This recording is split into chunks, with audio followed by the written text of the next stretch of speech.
The pledge. I pledge allegiance to the flag of the United States of America and to the republic for which it stands, one nation, under God, indivisible, with liberty and justice for all.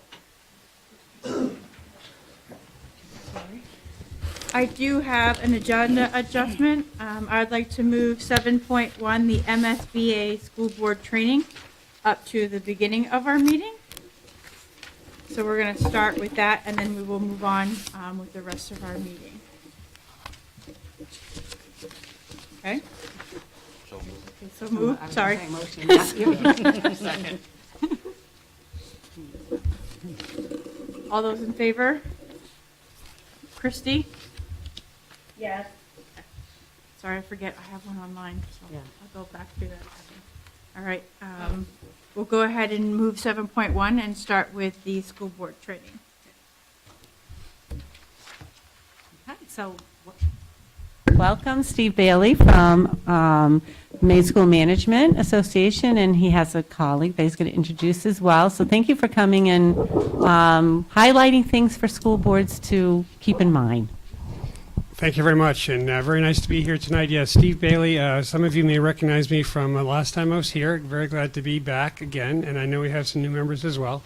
Our intent tonight is to be concise, precise, and make sure we're finished so that you can move on with your meeting when you need to.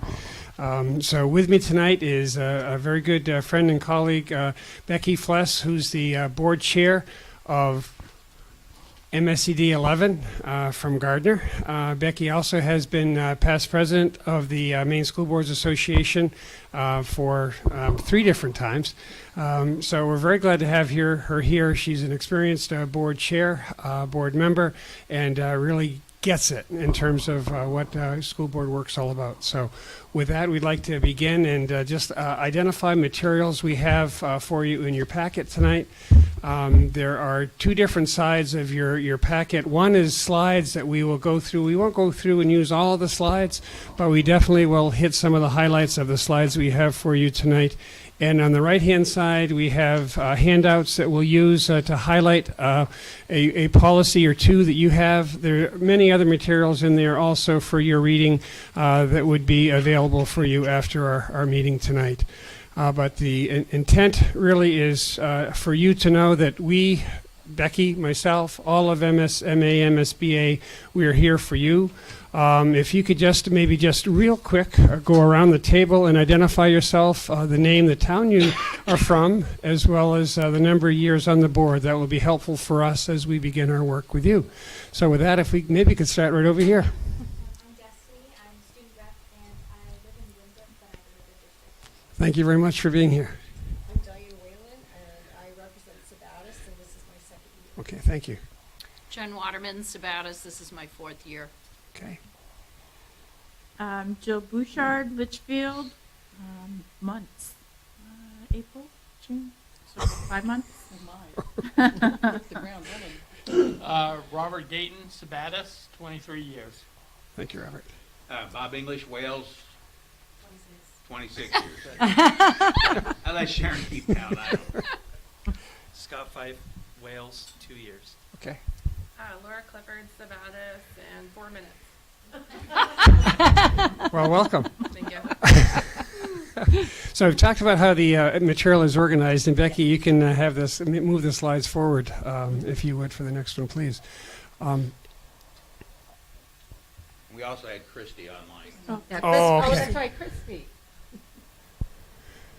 That's okay. Hi, Christy Willette. I represent Litchfield, and I'm starting my 2nd year on the board. Okay, thank you. So tonight, real quick, in terms of purpose, review Maine School Board statutes, where you get your authority, where you get your responsibility. Think about how you are working together as a team, and think about how, as a board, you work together. Establish and enhance board member learning. So tonight should be considered a professional development, professional learning opportunity, one of many that you have available for you. And then also the last question, if you go back one. Oops, sorry. Think about, and this is really the most important part of our work tonight, establish a strong collective understanding of roles and responsibilities, because that's a major piece of our work with you and your work together is roles and responsibilities of school board members.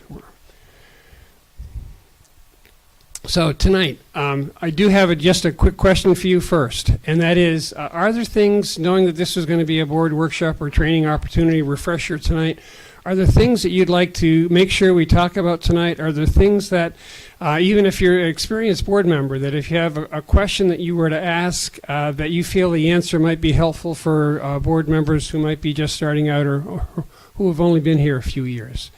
Anything that you'd like to make sure gets covered? Yes, Steve?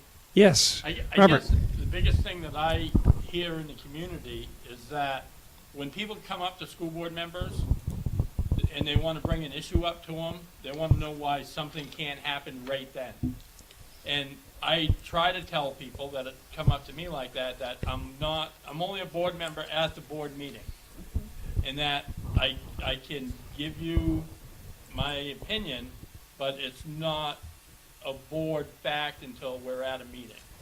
I wish I had that on tape, Robert, because your response really is one of the things we're going to go over tonight. And that is absolutely true in terms of what you just said. You have your authority, you have your responsibility when you are meeting together as a board within an officially called board meeting.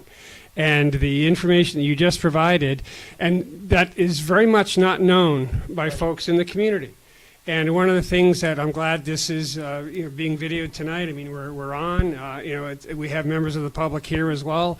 That is one of a major message that really can be communicated to folks, that you're very different than other boards. You're not like the selectmen. You're not like the legislature in terms of being able to do something individually. You only have authority when you're together as a board. You can provide your own individual opinion. You also can provide an opinion as has been identified by the board through some other decision that's been taken and made, but otherwise not. So they can share information with you, and it's good for you to be a real, genuine listener for those types of questions and concerns, and for you to share that with the board chair, for you to share that with the superintendent, so that they know that that's an issue and it's something perhaps that might need to come in front of the board. But you can't individually promise anything or take any individual action because you don't have that authority to be able to do that. So, number one, I'm glad you brought that up, but it also kind of brings us to the next slide, Becky, which really speaks about, you might have to, I don't know where the computer is. There we go. So the very first thing in terms of coming on as a board member is your responsibility to two different places. You take an oath when you're sworn in. You go to the town office, and that's where you actually take the oath. And you become a board member after you've been sworn in. And then between then and 120 days, you also are responsible for making sure that you take the Freedom of Access Act training. And that has a certificate you're supposed to sign and be able to give it to the superintendent to make sure that everyone, everyone knows that you have participated in that specific training that is highlighted in the statute. But the other important thing about the swearing in is that it says here, you'll faithfully discharge to the best of your abilities the duties incumbent on you as the school director of RSU4 according to the Constitution and the laws of the state. So in there, it doesn't say anything about the 3 towns that you are elected by, but it talks about the Constitution and the laws of the state. So school boards are given authority by the state statutes. You're elected through your town, but you're elected to serve on the RSU4 board. And together you come together as a board, as a team of school board members on the RSU4 board. So that's an important distinction, an important information point to be able to make. And we can go on, Becky. Toward the computer. There we go. Maybe. Maybe not. There. There we go. So, in Maine, you are the governing body for the school unit. You're the body, the school board, that makes the decisions for your school unit. It's not the selectmen, it's not other members of the community. It's you as the school board who makes the decisions. Your statutory authority is given to you by Title 20A in the Maine statutes. It's section 1001, and there are 22 different subsections within there that talks about duties of school boards. And notice, and this goes to Robert's question before, the powers and the duties are given to school boards. They're not given to school board members. So it's the entire board that has that responsibility and authority. And again, you only have that authority when you're together acting in an officially called meeting. So that's there. Now, within your handouts, you have two different handouts on the right-hand side. It's number 1 and number 2. Number 1 really is the summary of the powers and duties you have that are authorized and provided to you by the state statutes. Number 2 is the policy that you have adopted here in RSU4, School Board Powers and Responsibilities. And what's important to note here as I think about this particular policy, that the first paragraphs are important, and actually the second one rings true to me. The board shall concern itself primarily with broad questions of policy rather than administrative details. The application of policies is an administrative task to be performed by the superintendent and their staff, who shall be held responsible for the effective administration and supervision of the entire system. So right away that begins the authority as well as the separation of duties and powers between the board in terms of your role as a policy-making board, as well as then the superintendent, who has more of an administrative level of responsibility to make sure that things are carried out within the district. On that same policy BBA, it says, letter A, enact policy. And it goes down through other responsibilities and duties that you have there. And these are all important ones for you to just to be able to know and think and see. One of them is here, it's E.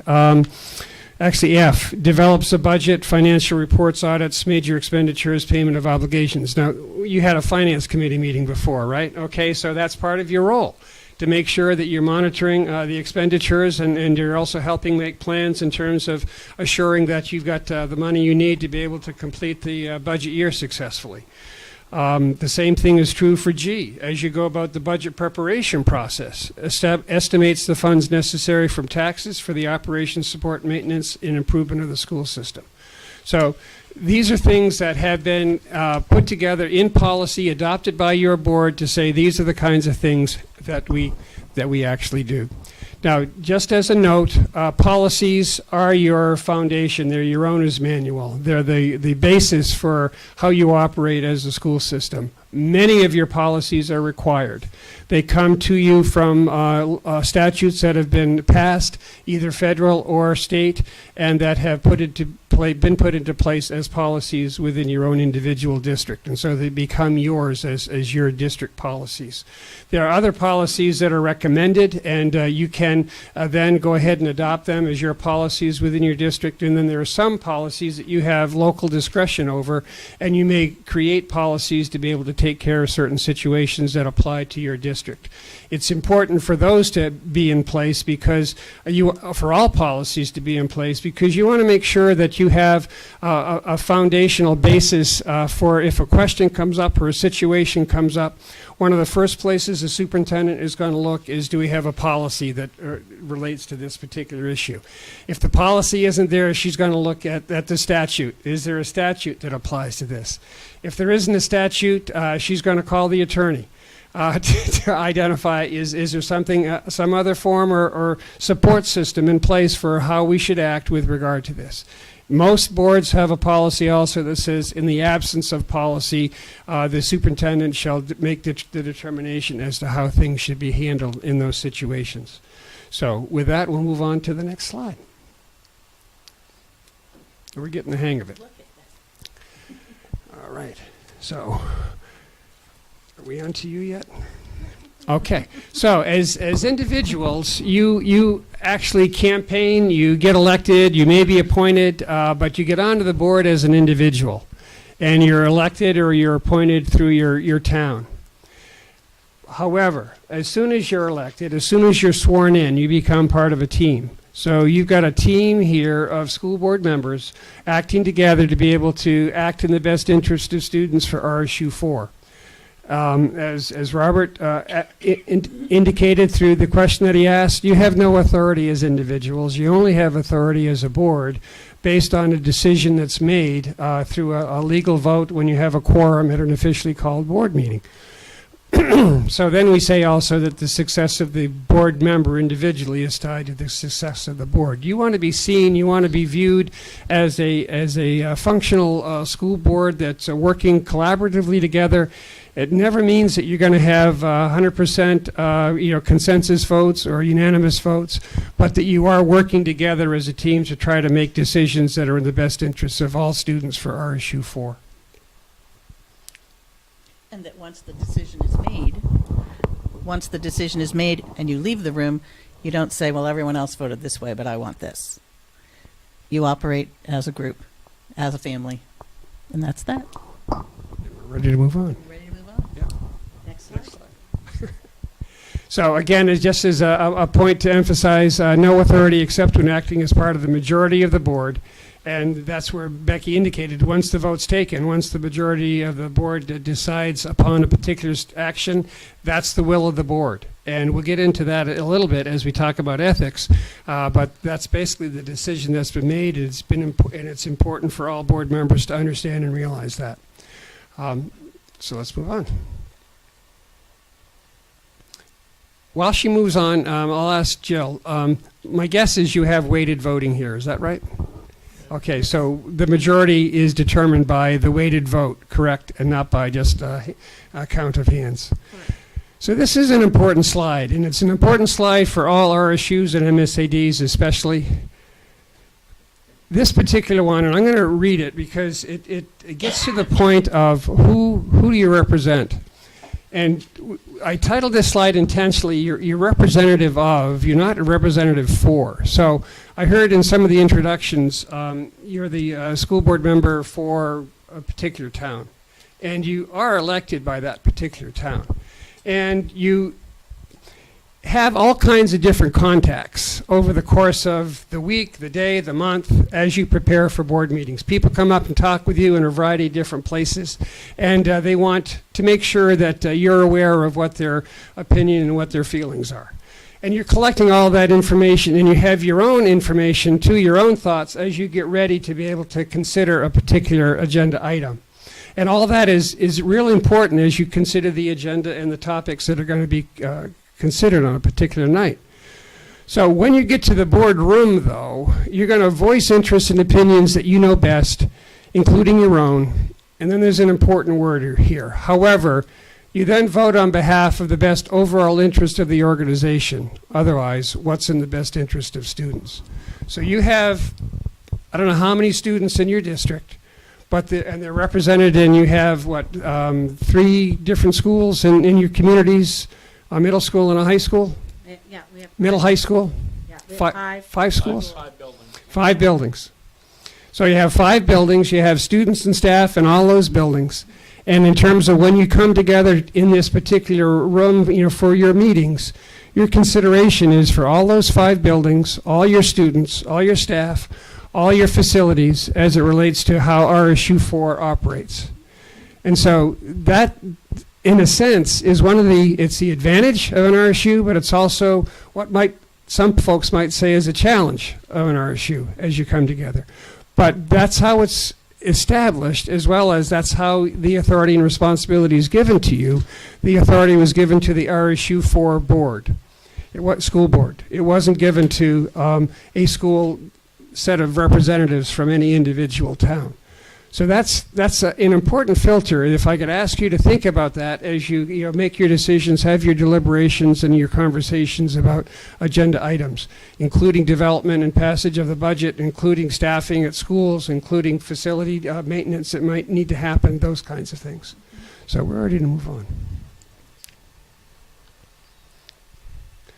So we get in now to board roles and responsibilities of connections with the superintendent. And for this one, I'm going to have Becky start this particular conversation and go about how we develop and how we suggest relationships get developed and established and maintained. all of the above. Okay. So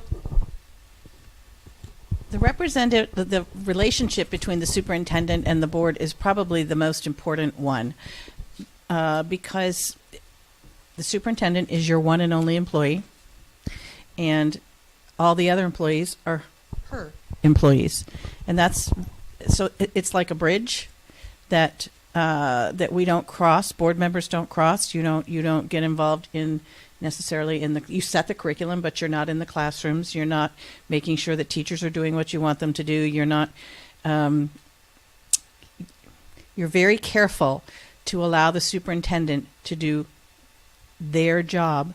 So your job is to create a vision, to create a mission, to have goals, to have policies. And so you're asking the what, the why, and the how. Then you take the actions, then you vote. That's the business side. It's not the emotional side. It's not the employee side. It's the business side. That's our work. So when, Bob, people come to you in the community and they say, I don't like that, whatever, I don't like that the boys wear pink. That's not ours to fix. Right. That belongs to the superintendent, something in the building. The superintendent needs to, she follows through on the objectives, action plans, regulations, and procedures, and she lets you know when you need to step in. Part of a really important reason for that is there can be a difficulty with a staff member that you're going to need to help solve in the form of a judge and a jury if it goes to that place. It's really important for your communities to understand what your role is. Once you are elected to the school board, you no longer represent the adults in the community that voted for you. You represent the children, and that's a really hard place for people to get. I voted for you, so therefore you answer to me, and that's not the way the statute is written. And the Maine Constitution and statutes were very cleverly written, and Maine schools are different. I can't tell you if there's any other states across the country that operate in that way, but Maine's schools are different. As soon as we are elected, we're here. This is where we are, and we're here for the children. That does not mean in any way that we don't want parents to be in the buildings or to understand what's happening with curriculum. It doesn't mean that at all. It actually encourages parents and families to have relationships with the people within their community schools, to have a relationship with the teacher, to have a relationship with the building administrator, so that it's sort of like a chain of command. If there's a problem, you start at the lowest level and you go up. And if it's not satisfiable, if you're not satisfied, then you go to the superintendent, and that's the last place. The school board is the last place, not the first place, because we represent the children. And yes, Bob. I've had to physically stop many conversations because I'll say, look, I can't know what you know about this because I might have to act as a board member in an expulsion hearing or something like that, you know, and I'll say, did you go up the chain? Did you go to the teacher? Did you go to the principal? Did you meet with the superintendent? Have you met with the superintendent? And 9 times out of 10, you know, it's a emotional issue for that person. Yeah. And they see you out and about at a baseball game or sports event, and boom, make a beeline right to you and want to give you all the information. And sometimes it's a hard thing to do, to say, you know, I cannot know, you know, I'll have to to recuse myself from the discussion if I know too much. You're right. Well put again. And just as a reference point, in your packet, number 7, page number 17 is your policy. Actually, no, it's a sample policy, and you may have it. It may just be titled a different way in your particular packet, but there is a policy that we have public concerns and complaints. This particular one is really important, and that's just what you're talking about. And really, this identifies what the chain of command should be, so that you can help the person go back to where the situation may be solved most easily and most readily. If it's a situation in the classroom, you know, redirect to the classroom teacher. And many times they may say, well, I've already done that. Well, it may take some urging and some communication skills through the principal and or through the superintendent to be able to make that situation either get resolved or certainly seen better. But what you don't want to do is have them try to come to the school committee first. Like you say, that should be the last place. And this policy is one that you could use to help inform the public in terms of these are steps we'd like you to take to be able to help make your situation better. And if there's a complaint about a staff person or something like that within your building, it's really important to, and I've had to do this, I'm sure I'm 24 years, you're 23, and Robert's 25? 26. 26, sorry. I don't want to take 1 minute away. It's really important that you give it to the superintendent and you just leave it there. And don't expect that the superintendent's going to come back and say, well, I got with Robert and let me tell you what I did. That's really important not to do. Yeah. You give it to the superintendent. I've had to do it many, many times. This is something that's out there. I need to give it to you. And I never hear again. I just trust. Again, it all boils down to trust. I trust that our superintendent is going to do her job and make certain that she investigates and does whatever she needs to do. And a parent, the same way. If a parent says, I saw Bob stealing an orange, tell the superintendent's going to take care of it, and that parent is never going to find out either. It's just you give it up and you trust, because that protects the dignity of every person. And you want your teachers and your staff to treat students that way. And it's really so important and meaningful to create relationships as parents and community members with the people that work within your school, so that, again, you develop a basis of trust in the people that are working with your kids. It's really important. They're the greatest gift we have is our kids. So I can't stress it enough that you just make certain that that's happening. And then you hold your superintendent accountable to make sure that her staff is doing exactly what she needs to be doing. And that's where the board superintendent relationships are so important. As the board chair, Jill, I'm guessing that you will know things sometimes that the rest of the board doesn't know, because you're her confidant. And that's a huge responsibility.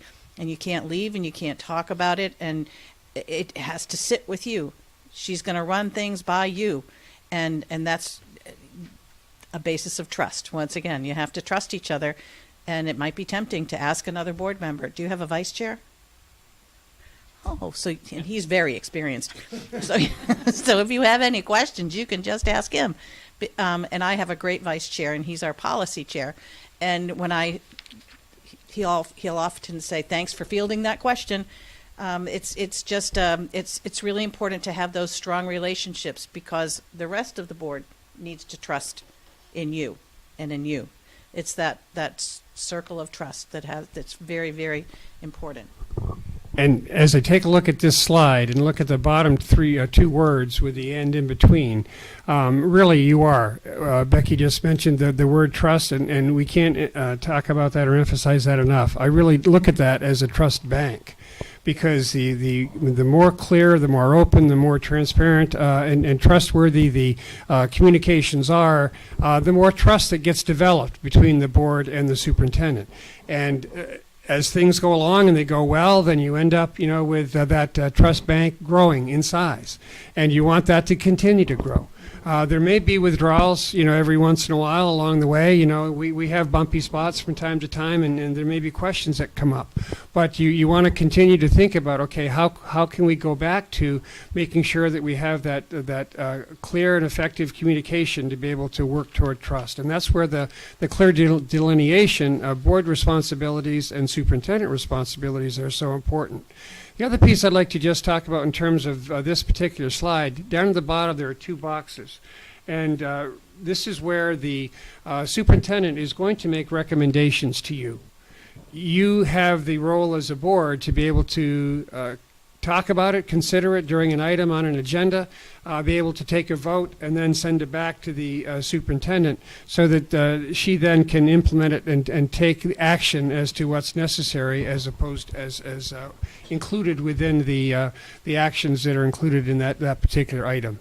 So I'll operate the slide so we can have you move forward. I can't walk and chew gum. Responsibilities of the school board and the superintendent.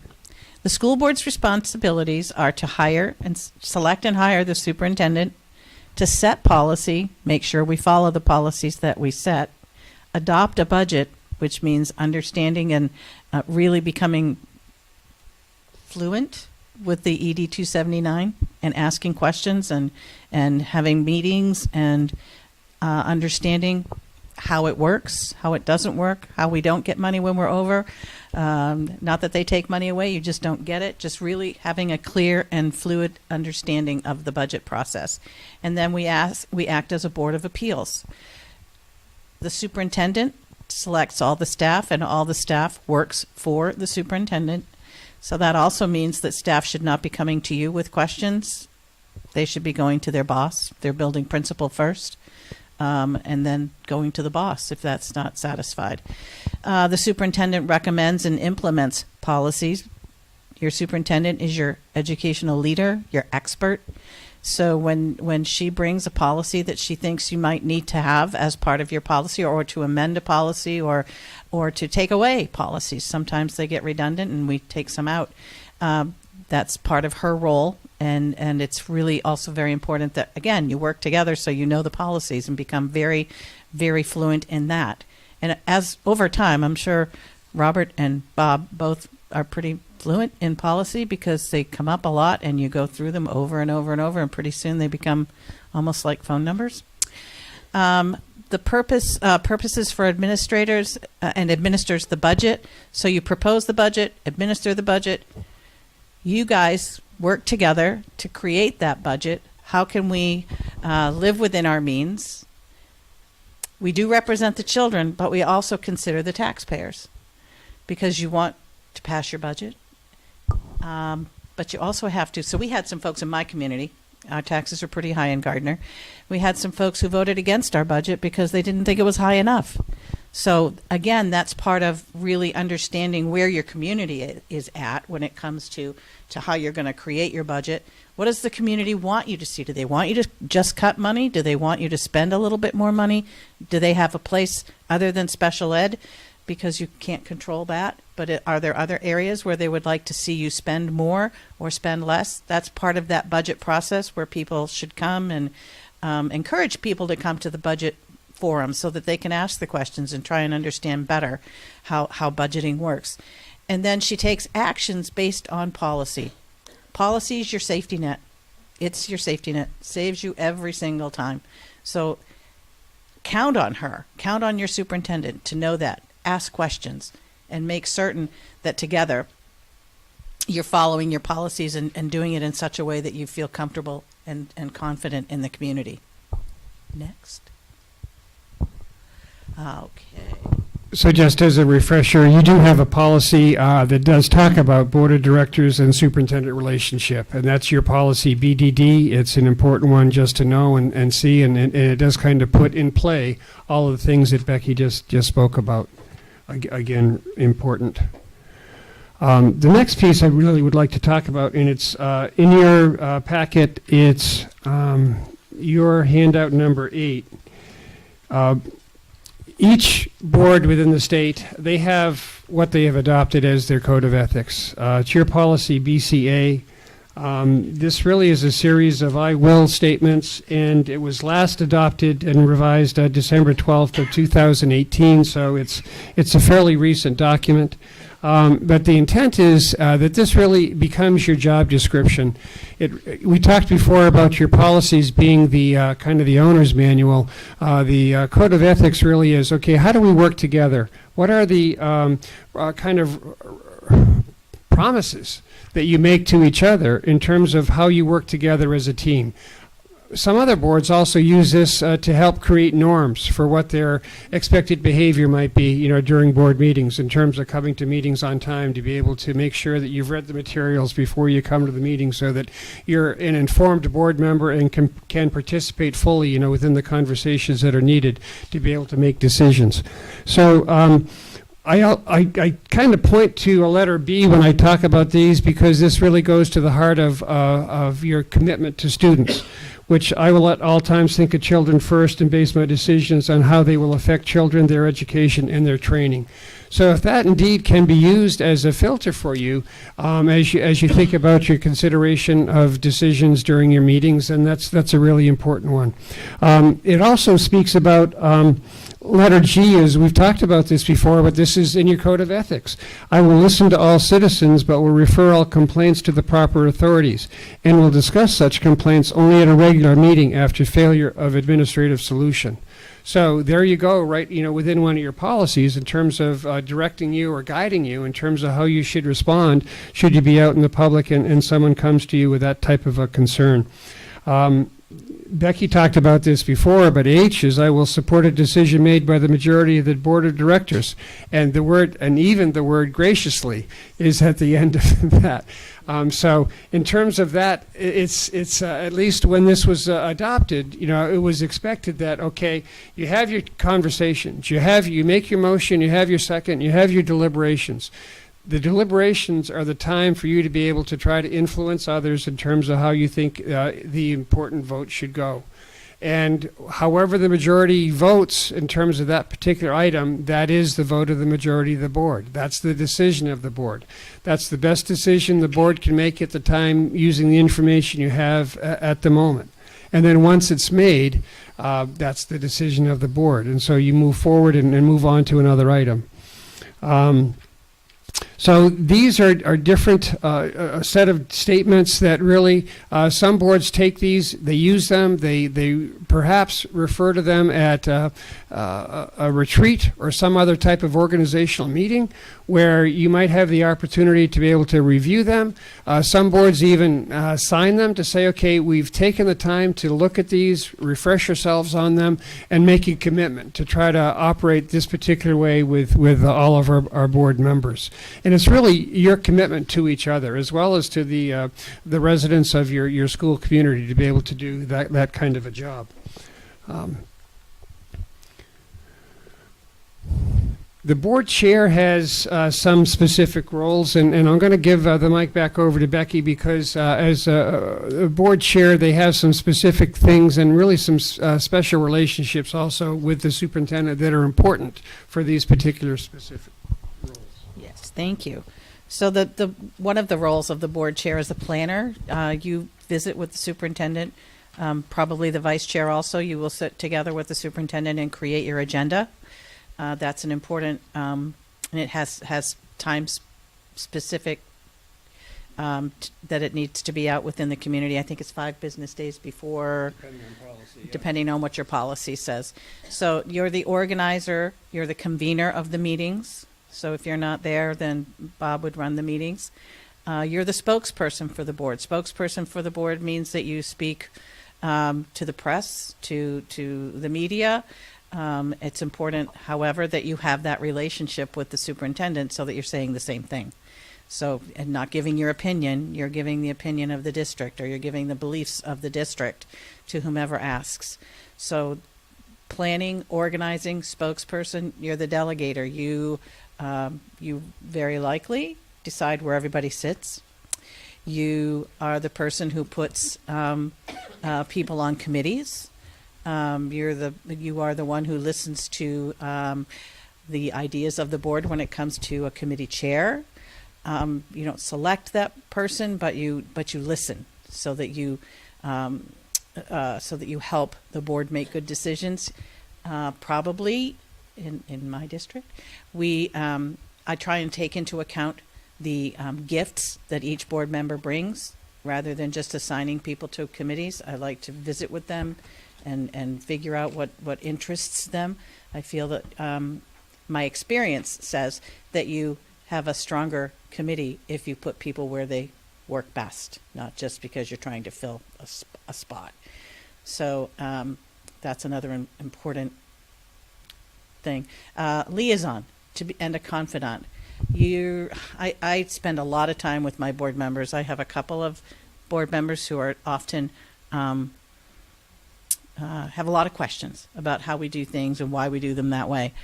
I spend a lot of time having coffee with board members or having lunch with board members because I really want for them to be as invested in this work as they can possibly be for all of our kids. So you're the liaison, the confidant. If you do visit with board members, then taking that information and giving it to the place that it needs to go, which would be to the superintendent if necessary, but not to a staff member or anything like that. You would give it to her. She would take it to the staff member where it needs to go. A guide for new board members. You would participate in board training. I'm wondering, do you have board training after a new board member comes on? We do, yes. Okay. So you would participate in that, and you would participate with your superintendent first and create something that you use every time so that everyone gets the same access to the same information. So we have a folder that we give to our new board members with pearls of wisdom. That's what my superintendent calls it. They're pretty wise. So you're guiding and taking care of that. And then the caretaker of relationships within the board. That's a very hard thing, because if you have a board member who, you all seem wonderful, not at all cantankerous, so there shouldn't be any trouble. But every now and then, a personality flares up. And that's just human nature. We don't understand something, we respond or react to something. Then it's your job as the chair to try and foster that relationship, try and understand, ask questions, help me understand what's happening here with you so that we can come back together and have a better time next time as we work on these relationships together. Because again, you're only as strong as you are in this room. So if there's a lot of separation or difficulty, that's going to affect your effectiveness within the group. Know your lane. I will recognize that my responsibility is not to operate the schools, but to see that they are well operated. That's a hard one, because board members often want to know what's happening in the buildings. And you can volunteer, but not regularly in your buildings. A thing to think about if you want to be in the buildings and know things is, if I do that, if I go in and I want to know what's happening with Catherine, if I want to know what's happening with Catherine and I go in the building, then I have information that no one else on the board has. So then if it comes to making decisions about policy or curriculum or whatever, you have information that not everyone has. You're not ill-intended in going to do that, but you will know that's not, hopefully you will know that that's not good for the board. And your lane is actually in this room. Ask questions through the superintendent. If you want to know what your administrators are doing, how do we get that information for the whole board? If one person on the board has a question that nobody else has, and that's something that they want on the agenda, then your superintendent needs to survey the board. Does everybody want this information, or just Bob? I'm sorry to pick on you, Bob, but does just Bob want the information? And if everyone wants the information, then give the information. But if it's just one person, realize how busy your superintendent is, the 1,000 things that they have to do every day that you don't have to do in your job. It's an enormous responsibility that your superintendent has. So realize exactly what it is you need to know, not just I'm curious about. How much do you need to know? And then respect that the superintendent will do her best to make sure you get what it is that you need.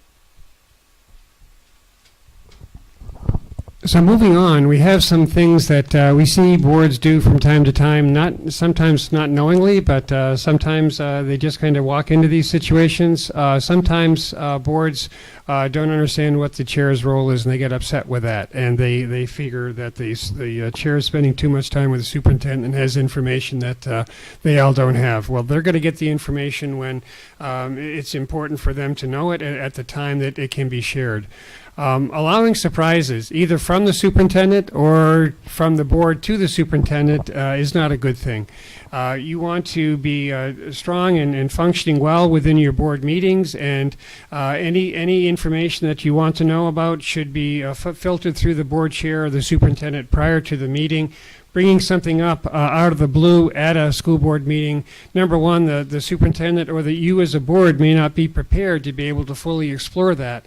And you want to have the opportunity to be able to do the homework, to do the background work, to be able to explain fully what it is that's needed to be able to answer the questions that might be brought up. So work very hard not to allow surprises, either from your fellow board members, and the superintendent will be doing the same thing, so that you have information you need to be making the decisions that you need to be making at your board meetings.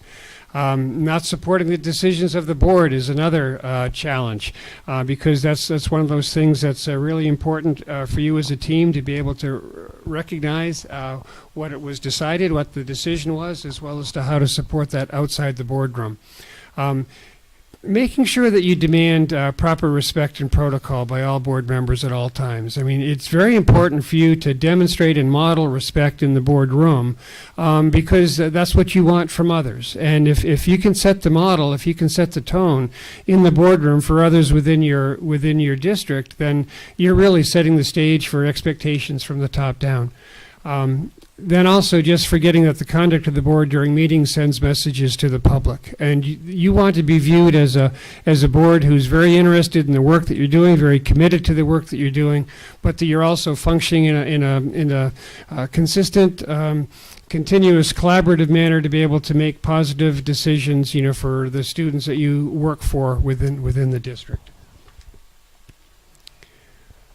Effective boards understand the distinctions between board and staff roles. That's kind of the staying in the lane that Becky talked about before. And also refraining from performing management functions that are responsibility of the superintendent and staff. And the reason that is, you are the ones who want to be asking the questions. Becky talked before about you're asking the what, the why, as well as the how much questions. And those are the questions you should be asking of the superintendent. Why are we doing this? What's this for? What is it that's going to be needed to be able to do this? She's going to be providing a lot of that information through the recommendations that she makes. But you're the ones who are going to be asking those questions and hold her, as well as the other district administrative leaders, accountable for the results. You want to know what the results are. Where are you going to be going, and how? And she's going to be helping you know how you're going to get there. So school boards in conflict sometimes, not staying in your lane, forgetting that individual members, including chairs, have no individual authority. Individual agendas get in the way of your collective board work. And so be careful not to try to bring your individual agendas to the boardroom. And then also disregard for proper meeting protocol gets in the way of having effective meetings. We do want to talk about email from the standpoint of the Freedom of Access Act, as well as how you conduct your meetings. Email, and I would say any social media, can't be used to substitute for an officially called meeting. You can't be doing board business outside the boardroom by substituting the use of email. And that means you can't ask a question of everybody and have a person on the other end of that email press reply all and then start a conversation about a topic that should be handled within the boardroom. That's something that needs to be considered within board business. The public has a right to know what you're talking about, how you're talking about it, and the content of those conversations. So whether it be a tweet or a Facebook post or an email that goes out, the kinds of things that you can use, and this was in the Freedom of Access Act training materials, the kinds of information you can seek through an email request would be for what I would call non-substantive information, such as, can you all meet on Thursday, December 14th? Can you make a meeting? That's about the extent of the kind of information that you should be replying back to in terms of getting information back to everybody. That would be a reply all that you could do just to make sure that you can find a common meeting date. But other substantive issues that should be dealt with in the boardroom should not be dealt with through email or through other means of social media. There's other information in your packet that deals with social media for school board members. There's a sample policy in there also. Social media for school board members, that would be a good one for you to consider for part of your policy review. The other piece about the Freedom of Access Act, though, is, and also email, anything that you send that has to do with school business can be considered during a Freedom of Access Act request. Becky found out the hard way in terms of, well, not, she did very well, but it was a request for lots and lots and lots of information. Anything that you send, be it through your phone, your computer, through a personal email address, through a school email address, anything that has to do with that public communication can be requested as part of a Freedom of Access Act request. Text messages, Facebook private messages, all of that can be requested. So be very careful in terms of what you send, and make sure that you're very clear, too, in terms of who you send it to. You don't want to be having information that should only be going to board members, go to people that should not be receiving that level of information. The other part of that is make sure that you're not sharing confidential information with about staff, about students through emails. Those are the kinds of things that you should pick the phone up, and if you have a question about that kind of thing, please use a direct means of communication rather than sending anything that would be in a written form that could perhaps be either misinterpreted or missent to somebody that shouldn't have the information. Anything else you want to add about that? It's really hard to read tone, and once it's out, you can't take it back. And don't write it down. Just call your superintendent. Do the work here, and be brave. It's just not that bad. Just don't write it down. That's my best advice. Don't write it down. I do know that you have a revised public participation policy, policy BEDH. This was in line with the law that was made 2019. That's an important one for all to follow. I guess I would say, too, as it relates to a school board and the school board working together as a team, you are your advocates for education in your community. As a board for RSU4, you are the folks that really can and should be advocating for what's in the best interest of all your students in all your schools and all your towns. And I ask the question, if not you, if you aren't the advocates, who would be, within your community? You as a school board or a school committee are the ones who are meeting together to make the important and hard and difficult decisions on how you can best use your resources to be able to meet the needs of your students within each of your schools. So that's a really important point to consider as well.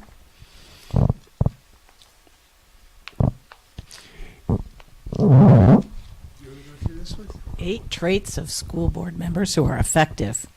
High expectations. I expect a lot of my board members. I expect them to come prepared. I expect that if they have an interest in finance or policy or curriculum, that they're going to go to those meetings and they're going to understand, because the work gets done in those meetings, not in your regular board meeting. Belief that all children can learn. All children. Everyone. And we represent every single one. I've heard it said you can't fix stupid. That's an unkind thing. You can teach. Anybody can learn. Focused on achievement. We want our kids to know and be ready to be citizens of the world. That's such an important thing, especially now. To know our history, to know Maine's history, to know and understand and think deeply. To not just learn at the surface, but to learn deeply so that you can be great citizens. So focus on student achievement. Collaboration and communication. Cannot stress that enough. If you have a question, ask it. Find a person. Find a friend on the board. Call Jill. Learn together. Data savvy. Know the data. Understand it. Understand how to read it. Understand how to read NUIA. Understand how to read the ED279. Understand what the data says. Understand, and you can make data say anything. However, data is meant for something, and it's very specific when it comes to education, so I can't tell you enough. Spend the time in your board meetings to understand that information so that you make the very best decisions for all of your students. Goals and resources aligned. Look at it regularly.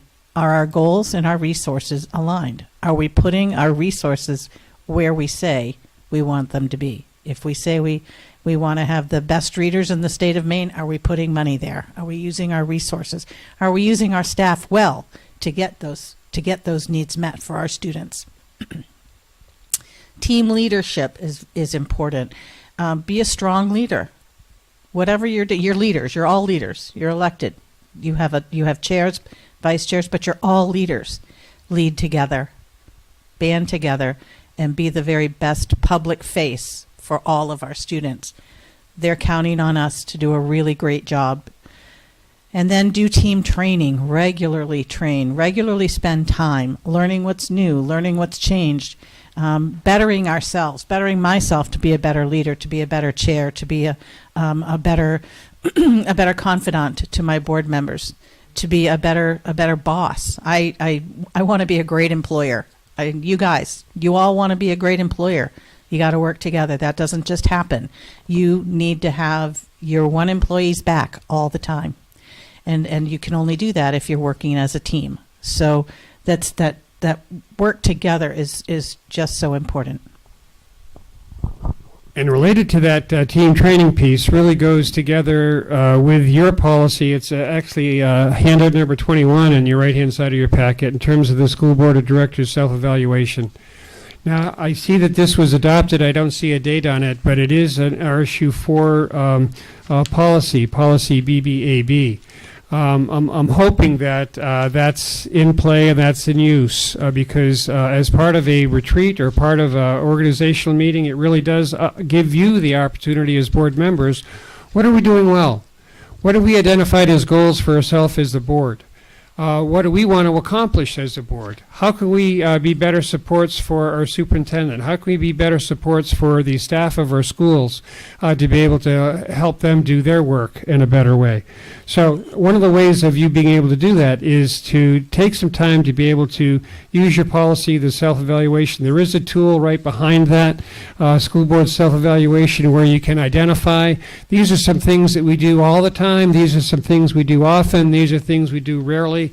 And if they align or don't align with the goals that you've set up for yourself as a board, then you can take some time to reset your goals, reestablish what you want to have happen for the next year, and be able to think, how can we do this better together to be able to support our district? The MSAD 11 board often wants to go into executive session just to see how we're doing. You can't do that. So when you're doing your teamwork, do it so the public can watch, because they want to see you working well together too.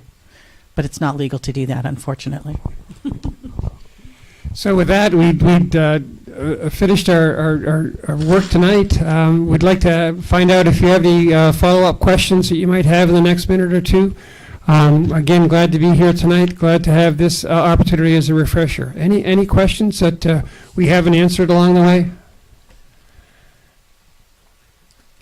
Yes, Bob. It's not a question, but I just might mention, because when you talked about one of the board chair's responsibilities is talking to the press, we have a board policy that says that's the superintendent's responsibility. However, in the years that I have been chair off and on, they do reach out, often send them to the superintendent, or if it's an item that was done in open session, it's recorded, they've got it anyway, so I can speak on behalf of what actions the board has Exactly. taken. And if they ask about something that's coming up, I can only give you my opinion on that. I have no idea how the board will react until that comes up. But it is the responsibility of the superintendent to reply to all press inquiries by our policy. Good. Thank you. Other thoughts or questions?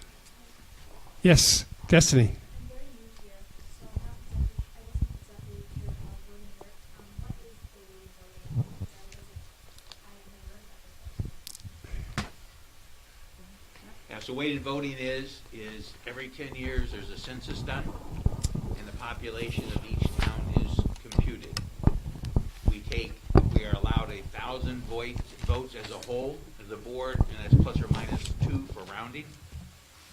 And you take the total population of each town, come up with a percentage. That's their total weights of the population, and then you divide that by the number of board members. So Sabattis has, according to the statute, they have about 51% of the population, of the 3 towns. They get 51% of the vote. They have 4 members. That's all divided up amongst them equally. So it's weighted so that it comes as close as we can to 1 person, 1 vote representation. So if votes are close, if it might be a 7-6 vote or a 5-4 vote or whatever, that's the time that the weighted vote count is most crucially needed and used. If it's unanimous vote or it's very clear that you've got a very clear majority, I don't believe. Do you use it every single vote, or is it just in the close votes? Statute requires every single vote. So don't ask us how we do it. We'll just quote the statute. Thank you, Bob. Wow, I like that. You kind of know by But we numbers. have a paper. Yes. We got into that. Yes. We would multiply and. And some people bring their their computer right there with the formula right on the computer, so you'll be able We to. happen to know that any 5 votes, 5 votes, we have 9 members. Yeah. All right. We have 3 from Litchfield, 2 from Wales, and 4 from Sabattis. Any 5 votes with 1 Sabattis passes. Mm-hmm. You get into other combinations so that it could be a 5-4, but if it's only the 3 from Litchfield and the 2 from Wales, then that would fail. Have to figure it out. Yeah. It would fail. It would fail. Okay. 49 to 51%. Yep. Okay. Okay. Yeah. Thank you very much. There is a short little feedback form, and then don't have to do it tonight right now. Matter of fact, if that would be something that, Katie, if you could perhaps gather from them and you could scan them in and send them to us, that would help us in terms of our future work. So, again, thank you very much. Yeah, thanks for letting us Thank know. you. Yeah, Thank thank you. you so much. Thanks. Yeah, thank you. Do you want us to move this table? They can roll it over. It'll roll away on its own. Yeah. I'll move out of the way of the mic, though. All right, so we're going to move on to agenda item number 2, the consideration of minutes. To approve the minutes of the November 9th, 2022 Board of Directors meeting. So moved. Second. Any discussion? This is the corrected minutes that were published. Yes. Right. No discussion? Christie? Yes. Oh, hang on, I haven't called for the vote yet, but do you have anything to add? It's okay. No. I thought you had a change. All right. No changes this time. So considering that there's no change or discussion, I will call for the vote. Laura? Scott? Bob? Yes. Robbie? Yes. Christie? Yes. Jen? Yes. Diane? Yes. All right.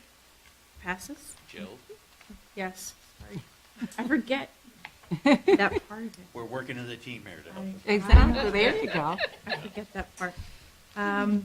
We will move on to public comment. If there's anybody here in the audience or on Zoom who would like to have a moment to speak, please make sure that you say your name and what town you are from.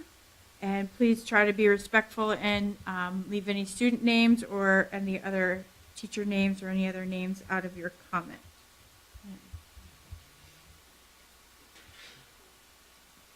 Is there anybody online? Seeing as there's no comment, we'll move down to any petitions and communications. No?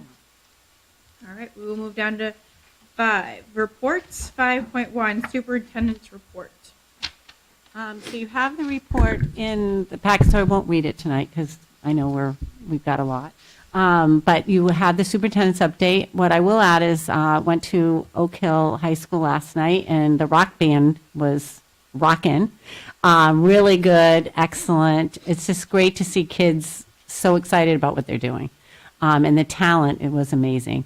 If you're not busy tomorrow night, they have their winter concert there tomorrow at 6:30 with the band and chorus, and there's also a basketball game. So you could go to sporting and music all in one place tomorrow night, which is great. So lots of great things going on. It's wonderful to see the schools really celebrating just being kind and sharing in the joy of this season and the spirit, and really not only showing appreciation for their students and their families, but for themselves, and really keeping the momentum of the nest and taking care of each other as we go through the year. So, and yeah, I think that was it. Oh, I did tell the principals today they did not have to be at the meeting, so that's why they're not here. I gave them permission not to be here tonight. They've been at a lot of evening events, and so I gave a little gift of saying it's director's night, so they're here tonight, but that's why they're not here. I asked them, I told them they didn't need to be here. Thank you. 5.2, Assistant Superintendent Report. Yep, so I'll just report on two quick things. In my food service director hat, we have been inspected by DHHS in all of our kitchens, and we passed with flying colors. In fact, they congratulated us on a beautiful floor at the high school, so that was really nice. They did kind of flag a couple of minor things that might be issues later on in a couple of years, so it's one of those things that that's always nice to know so we can budget for and also work with vendors to kind of figure out some repairs. So we are working with the vendor that fixed the Oak Hill High School floor to work on the middle school where there's just one little area. As you saw in Katie's report, so one of the things that I do is track attendance in all of our schools. We track attendance for students as well as the staff. We have to do a report in NEO if we hit a 15% threshold. So if we have greater than 15% absent due to sickness, then we have to do a report. Last week we had to do a report at Oak Hill Middle School for 2 days. And we also had to do a report for 2 days at Libby Tozier. The last 4 days, in both of Oak Hill Middle School and Libby Tozier, they were not considered outbreaks. So we get a call from the CDC, we go through the different types of illnesses and diseases, and they determine whether an outbreak status or not. Oak Hill Middle School and Libby Tozier have gone below the 15% threshold, and they have not deemed us an outbreak. However, at SPS, we've had 4 days since December 9th. We've been above that 15%, and they have deemed us an outbreak. And that's due to how many illnesses and how many sicknesses in each of those diseases. So we have 3 different diseases that we have extreme cases. We will be in outbreak status at SPS until December 27th, so I will be doing a report every single day, including if you're above the 15% on weekends and holidays, they have us do that as well. We have a procedure just like we did pre-pandemic. We have to make sure we maintain, social distancing and cleaning practices. It is recommended to go to wear a mask indoors, and so we sent a letter home. We are not canceling our events. So last night we had a craft event.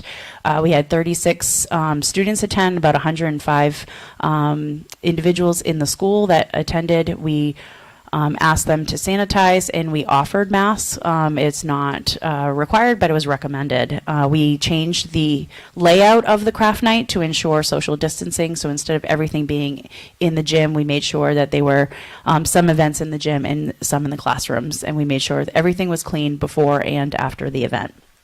We have a music event as well on Monday for SPS. We'll continue to host that. It actually will be hosted at the middle school, and we'll just monitor our numbers. If there's anything that changes or any other recommendations from the CDC, we'll let families know.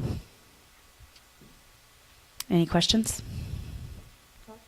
Yeah, I just want to mention and reinforce what you said about Mrs. Jackson, Heather Jackson, the inspector. Mm-hmm. She mentioned, I met with her on a Wednesday morning at the American Legion as she inspected our facility. And then when I told her that I had given a heads up that she was going to be coming around to the Savannah schools, she looked a little shocked, and I said, well, I'm on the school board, and you told me that that's why you were going to come to us so that you could hit the schools in town. So I figured it's my responsibility just to let them know. And she said, well, usually I do them unannounced.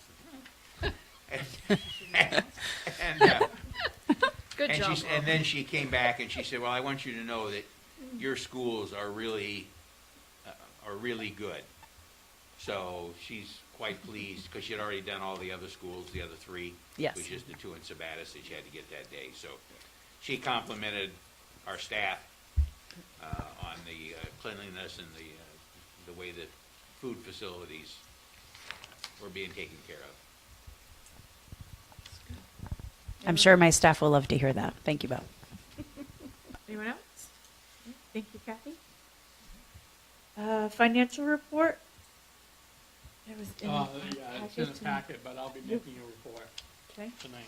Our administrator's report will be on our meeting of June. I'm said- already, I- I'm no, already I- ready for June. Was I not doing that earlier? For January 11th.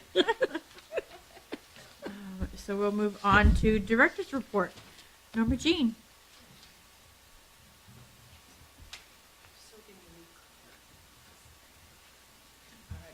Good evening, everyone. Thank you for having me. The technology report were first. A few things that are going on. Of course, it's right in the middle of the screen.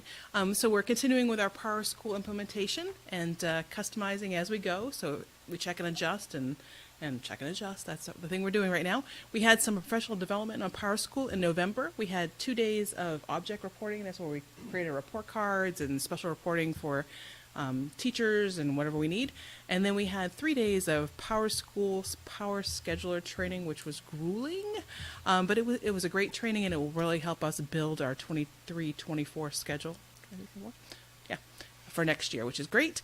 So the next Power School product that's on the rollout is eCollect. That will allow us to send out forms with our family, more engagement with our family. It's a secure online form builder. There's lots of templates, but we can also create our own and grab fields out of Power School, which is super exciting. We can use those for building use, field trips, transportation requests, special education, athletics. Brian's been reaching out to me already, and so has John. And then the next piece of that is document delivery, which is almost like DocuSign. So we can actually send something out, like if Nancy has like a special ed form that has to go out and people have to sign it, they can electronically sign it and send it back and kind of get that flow much quicker. So we're excited about that. And we can also send out report cards, transcripts through digitally instead of paper, which would be kind of exciting. So we're working on our 23-24 budget. We're also in the process of vetting our instructional technology like we do every year to see if anything's coming or going, something working, do we need to replace something? A little bit earlier. We usually do it in spring, but with the budget, we're doing it a little earlier, which is great. I like it better. We're prepping for the high school vacation school. The techs do not work on that week. So we get the spares ready for students. If their device has a problem, they've got a spare there available. We work with a teacher that oversees the vacation school. And then we have an exciting middle school project coming up that ties into our camera system. And we're using the middle school as a pilot just to see how it works. This is through the ARP funding that we're doing this. So we're adding some additional cameras at the middle school, like we need one in the dumpster area, and there's a couple of blind spots in the school that we're going to add a couple. But at the same time, we're adding in a viewing station. If you go into the middle school, you'll see the TV is already available in the office area. So we can actually display the cameras on the TV screen all the time so that it's viewable from the office for the secretary, for admin, that type of thing. And then we're adding key cards to 4 doors at the middle school. It's a pilot, so we're just seeing how it works. We're doing the front door, the door that's out where the vendors come in, like by the dumpsters, and the 2 doors on the playground end where the kids go in and out for recess, kind of eliminating a lot of keys fly around at the middle school, and we actually can see who comes in the building, who goes out. And then the key card also ties into a camera. It will actually show who comes in, who goes out. If there's a person coming in behind a person, you actually can see that person coming in behind the person. They're tailgating or whatever they call. So it's good for security. We'll use it for, coaches, that type of thing. We're getting a bunch of keys made, and you can also use an app on your phone. So that's kind of a cool thing. And then we're also piloting a panic button. In the main office, it's silent. So when you do that, you can tie that panic button into 10 cameras, so you can actually see what's going on. So just more information, more security. You can have up to like 60 panic buttons, so you could have them all over the place if you wanted to, but we're going to try one, see how it works. So, and then we have an iPad at the middle school now where guests can check in, and then it tells you who's coming in, who they're going to, whatever. We're going to replace that one with one that ties into the whole system so that we can do that as well. So it actually tells who's coming in, prints the guest tag, but everything ties into a cloud-based solution. So a secretary or someone who's covering for the secretary can unlock the door right from the web-based console if they need to open the door instead of reaching under the desk or poking you with a stick. So it might be kind of cool. So it'd be good to try. And we thought the middle school would be the best place to try that first. So that is it for me. Hopefully you have questions. I have a question. Yes. How is the card access control going to be for, let's say, rec activity? Yep. So just like when they have a code now, they're going to be Yep. issued a card. Brian is already asking to make sure we won't shut off keys and go to cards immediately. So there'll be some overlap there to make sure we're covered and everything is tested prior. Good. Absolutely. Thanks. Yep. So your DocuSign, so like all those special ed documents that I know parents have to sign, is that something that that can stay digitally, or is it something that will have to be, will it stay in their chart or their school record digitally, or do you have to print it out even though it's already in that digital Nancy. world? Well, we do maintain, we have a digital, data collection site, EMS, so it will go in there, but it will also be available for hard copy in there. Yep. So for the DocuSign part, it's more of the flow path. So you're not like waiting for that piece of paper. It might, easier engagement for parents is the hope. Yes. So, I know what my signature looks like in digitally. Mm-hmm. DocuSign. It's not my signature. All right, this old finger here trying to write my name. So when they're signing legal documents, that scribble that's supposed to be their signature is going to work. There's going to be some way that you can ensure that it's a legally signed document. So if it have to pull back up later on, this Yep. blur will be their signature. Yeah, I'll let Nancy chime in, but it has a two-factor authentication, because that was my first question, because people, even like with credit card statements at craft fairs, they just like, "Beep," and it goes, and it takes it, and you're like, yeah, I'm gonna get charged back for that, I just know it. But there's actually a two-factor piece for this, where they actually have to authorize it themselves before they can actually even sign it. So you've got like a two-step backup. But Nancy, as far Yeah, as, that's probably actually even more accountable than currently, because what we would do is we would mail it to someone, we would email it to them, or send it to them snail mail, and I have no way of knowing if that's really their signature. Right. Even if I can read it, it doesn't mean it's their signature. Okay. it does. Mm-hmm.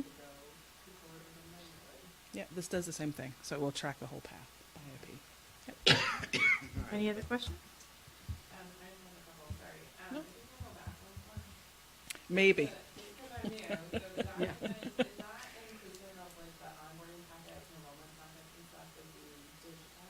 Yeah, so we already have e-enrollment, which is already set up when we started using it this summer. So they can actually enroll online. It's all part of this, so that's its own product, where they can enroll in it. It goes through a process where they sign up, and then we accept them, and then it sends them more forms, and then we accept them, and it goes back and forth quite a few times. And then for the security piece, how would that impact kind of people coming up with the program?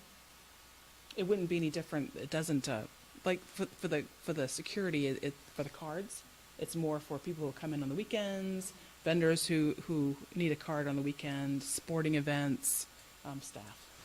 They go then. Yep. Mm-hmm. Yep. And then, is there any opportunity for, like, if when people want to pick up their kids, that they would be able to use some sort of electronic communication to, like, ping the secretary at that office or something instead of trying to call and get through and all of those things? Is there anything like that? None of this in the process, but I think we've actually looked at some of those systems, but nothing on the docket yet. That Yep. sign is that iPad sign? Yes, Is that something that you put in an app, potentially, or you can sign it? it is actually an app. And so you can do it from your phone. So when you walk in, you can sign up So could you parent, because you do that from afar. No, it's like a contactless bring your phone, don't touch it type thing, but it's not outside. It's very creative. It is. You get notice, and then it's like, let the Yeah. secretary know who's gonna pick up your kid or whatever, and that's like, then the secretaries and people at the desk have like 50 people or 100 people. Yeah. calling them. I think we've explored several different packages. I think John has too, and I think like Litchfield has too.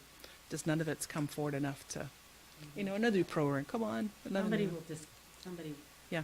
Mhm. probably coming. Yep. Yeah. Smart. Mhm. Any other questions? Thank you, Norma Jean. You're welcome. And Jonathan.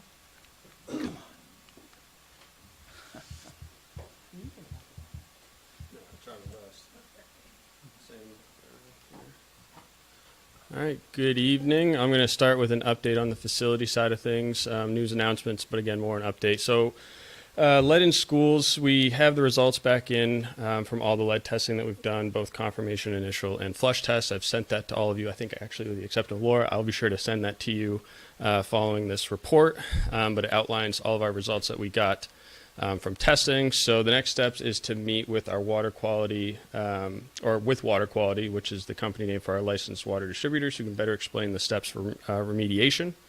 There is an EPA grant out there. I'm keeping an eye on it for when it opens. But the EPA is putting out $1 billion per year until 2026 for lead remediation. It is mostly for water quality improvement, but lead remediation seems to be the hot topic. So yes, there's $1 billion out there, but there's almost every school in every state in the country looking for that money. So with some help, I'm going to be looking for that grant and looking to apply for that grant because we are going to need some money going forward. And I also do have some contacts at the Maine DOE and the CDC Safe Drinking Water program, who I can reach out to with our findings and ask about remediation. So I'm going to look to our licensed water distributors to give me the advice as to what we need to do to fix the problems, and then I'm going to go to the state and the feds to say, here are all our problems, can you help us pay for them? But more to come on that, and I'll be sure to keep you updated. A safety committee has been developed. We have 18 members ranging from a local municipality, so fire and police. And we also, as the Maine DOE has recommended, we have anywhere from principals, SRO, myself, custodial rep, school nurse rep, a whole bunch. So we have 18 members. Our first meeting is December 20th, and our focus of the first meeting is the safety audit report that we've been just given by Dirigo Safety. So with that being said, I got that report back from Dirigo Safety late last night, had a long conversation last night with Adam, who was the one who went around the schools with Megan and I and looked at everything. In short, he was pretty impressed, actually, with the state of the safety of our schools. He did highlight some things that he'd like to see different or some things that we can work on, all great things that we can talk about in our safety committee.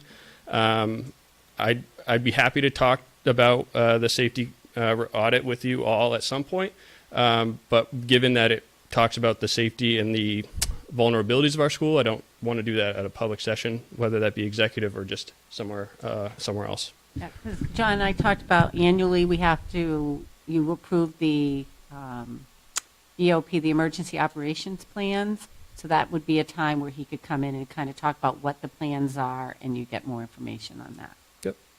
So, but I will say overall, I have read most of it. I haven't dived into it thoroughly enough yet, but it's 150 pages, so it's thorough. It does cover a lot. They did a good job, pictures, examples, and solutions. So very happy with that outcome. District LP and LP safety training. So the LP project is wrapping up outside of Cary Ricker, which is to be done in the spring of 23. They've done some outside work, but as far as boiler swap. Excuse me, liquid propane, or propane project, sorry. I'm used to it from prior work. So as far as everything that they've done this fall to get schools converted or boilers replaced, it's really just punch list items, automation, dialing in controls, things like that. And then Cary Ricker is supposed to be done in the spring, and that will be likely over school vacation, but we'll get, as we get closer, we'll dial that in a little bit too. And then as far as the propane safety training, in the coming weeks, I'll be going around with building administrators, custodians, our our technician who works on our boilers primarily to talk about propane safety, what to do in the event of smelling propane, what are the principal's responsibilities with that, what are the custodian's responsibilities, what are my responsibilities. So just so everyone's on the same page. Carrie Ricker front entrance. So the front entrance part of phase 3 project that is getting done next week, late December during the school break. So the 28th, 29th, I believe, are the 2 days. So not only will this add to the beautiful design of our school, but the new double pane windows will increase energy efficiency and still provide great natural light. It'll still look very similar to what it looks like now, but just some different materials and some more energy efficient windows to go into that project. And then finally, I just wanted to let you all know that I'm part of a school safety specialist project. It's a pilot program with the Maine School Safety Center. They've asked for individuals across the state at different school districts to be a part of this pilot program. Basically, I'm taking some modules, some quizzes, some tests on my own time, reporting back to them to say how I think it went, and then ultimately I'll be a liaison between Maine School Safety Center and our district to help basically better explain or answer questions about school safety for both staff, students, things like that. And it's a great resource to be able to have contacts at the school safety center if we have questions about how we need to revamp or adjust training or do things differently as it revolves around safety. And then the transportation side, just a couple quick things. On December 12th, we hired a new bus driver, Candy Pinard. She will be part-time taking over the Silver Run. So that will alleviate, that's part of the plan to alleviate some of the bus constraints that we've had recently. The plan is to get Kathy, our head bus driver, off the road, so not only can she focus on head bus driver duties, but she can also act as a cover for when we have another bus driver down. She knows all the routes. She can hop on a bus and just go. So that's super helpful, especially when we have some busing down. So we look forward to Candy learning all of her run on the Silver Run and alleviating Kathy to help us out when buses are down. And then secondly, working with NJ or Norma Jean, we're introducing Wayfinder here shortly. It's basically a platform that goes in the buses that does easy route building, so they can hit start, they can drive the route, including all their stops. The program will pick it right up and easily be something to post on the website, so parents know what the route is and the timing associated with those stops. It does turn-by-turn stops, so if I have a bus driver license and I know we're down a bus and I am like, okay, I really got to go hop and do the green run, but I don't have a clue how to do the green run. You can hit start and it does turn-by-turn direction for that sub bus driver. So moment's notice, we can get a new bus driver in to cover a run without them even having to know what the run is because they can do turn-by-turn direction. It also does GPS tracking, so we can track speeds, locations, histories of a bus run, and it also has student check-in, which is really cool. So basically, when you pull up to a stop, it'll pop up on the screen and the bus driver will know which students are supposed to be on that run or on that pickup.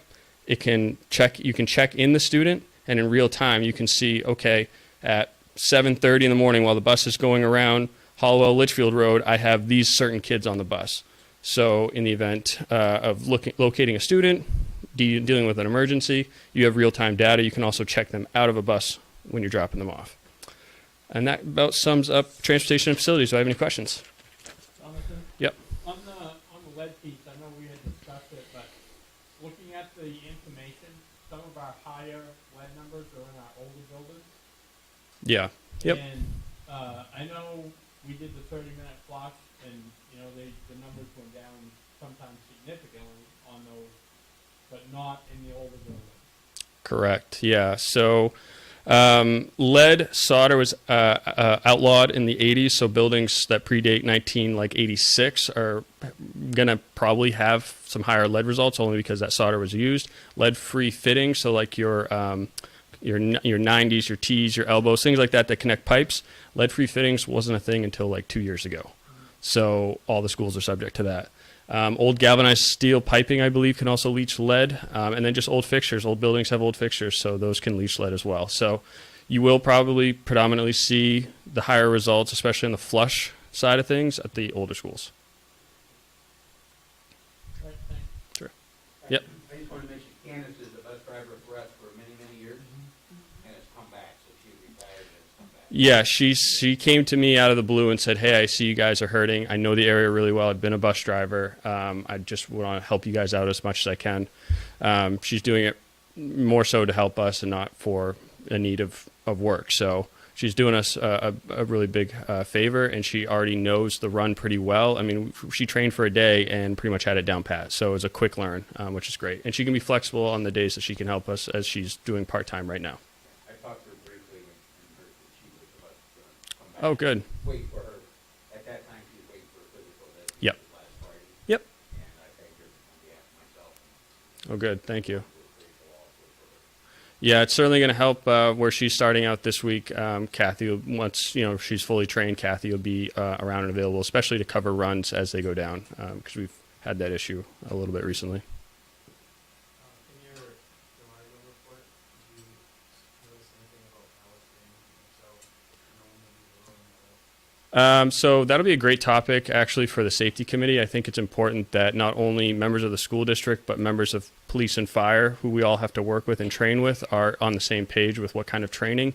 I will say that that Adam at Dirigo felt strongly that we need to be at a 2022-2023 standard as it involves training.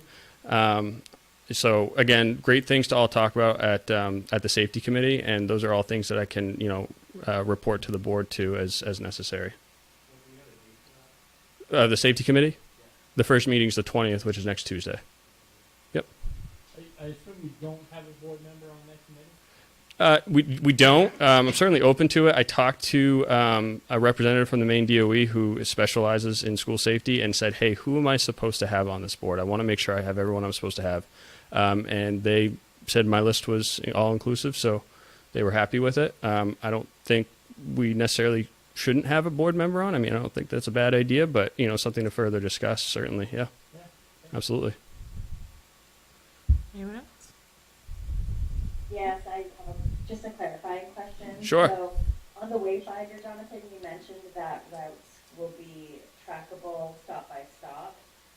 Is that only going to be available for parents? Because it just raises red flags with me in terms of safety. People know exactly where our buses are stopped and they could follow the buses and see which kids. If it's not parent only or guardian only, that concerns me a bit. Yeah, absolutely. NJ might need to help me with this a little bit, and we are still working with the reps to get all the questions answered. It'll work with a parent app. I'm assuming that there's going to be some kind of, like, again, two-factor authentication to prove that you are a parent tracking the student, and I'm sure that question's been raised to TransFinder before. Be happy to get some more detailed information so we can actually come back to you with a stronger answer than that. But yes, it's meant only for the parents, and the parents would be the only ones seeing where the bus was for their students. I would hope it would be just your child. So your child's route only. Yeah. So if your child rode the gold bus, they're not going to see where the blue and the green and the brown bus are. They're going to see the bus that their child is riding. Yes. Thank you. Sure. Anything else? All right, thank you, Jonathan. Thank you. All right, Nancy?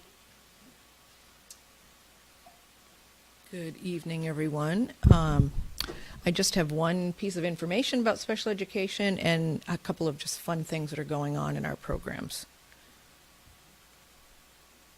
So it's that time of year in December when CDS, which is the pre-K up to 5-year-old special ed in Maine, provides us with IEPs of kids who will potentially be coming to our district. So currently, and this number is probably going to change, currently we have 12 incoming kindergartners in the fall. And just to put that number in context, in 2020 we had 9, and in 2021 we had 11. I believe in 2019 when I started, I think we had like almost 20. It was a lot that year. So that number will change, but the process is starting. And just to give you, whoops. Oh, I guess that isn't there. To give you a sense of what that process is, in January, the Libby Tozier special ed staff and I, the teacher, will start visiting those students at their special purpose pre-K, in their daycares, wherever they are, just to get a sense of if the IEP is really representing what we're seeing with that student. February and March, we start meeting with parents. Parents will be calling us just to talk about their child and to kind of look at the program. A lot of people want to come in and visit at that point. And then in April and May, we actually have transition meetings where CDS transfers the IEP over to RSU4 starting at the end of August. So that's a pretty good number. And I guess that's all I'll say about that at the moment. So one fun thing that's happening in our schools, at Carrie Ricker, that word should say male up there, it looks like mall. At Carrie Ricker, one of our really great resource room teachers, Julie Fletcher, is being very creative, and she's doing, in her writing program, she has started having kids write letters. They got to select who they wanted to write letters to, as well as their parents. Parents were provided self-addressed stamped envelopes. They could write back. They're also sending letters to friends and other family members, even some teachers. So it's been a very robust program for Julie. Kids are loving it. Parents are loving it.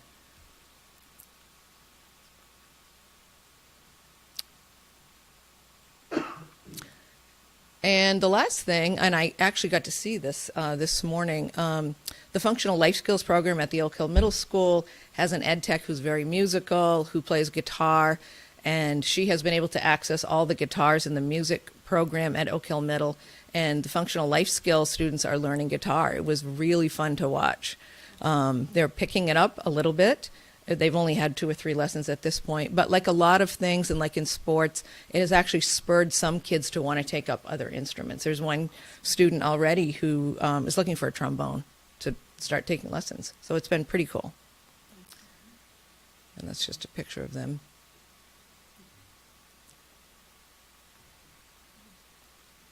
And that's all I have this evening. Any questions? All right. Nancy, Yes. of the new kindergartners that you identified Yep. coming in, are any of them known pre-K RSU4 students already, or does that not include RSU4 pre-K? It does include that, yes. Yep. Another interesting thing about that CDS process that's going to change this year, they're going to be giving us access to their electronic database for the first time. And I think that's in anticipation of down the road when we adopt the 3 and 4-year-olds. But we will have access to IEPs of 3 and 4-year-olds probably in January or February at this point. We'll have a training on how to use their database. It's going to be a nice thing, because generally all we get is an IEP and the notes of the last meeting. So we're going to have evaluations. We're going to have all the information that we need to plan. So Nancy? Yep. Those students that are identified, they're identified through either their physician or their daycare? Well, they were referred. They could have been, yeah. likely, in general, what happens is the pediatrician is the one who would refer, but daycares often do as well. Sometimes parents do themselves. Okay. Yep. And not all of those kids will come. Some will come, some will go to private schools on their own that parents are paying for. Some will move, some will decide to keep their child home. 6 of those 12 are eligible under sort of a chapter called 676, meaning they're very young, meaning they don't, they're not turning 5 until I think it's end of August. So some of those kids will have an option at that meeting. We'll talk about, do we want to keep them where they are if they're in a good setting, or will they want to come to school? So. Anyone else? All righty. Nancy? All right, Ryan.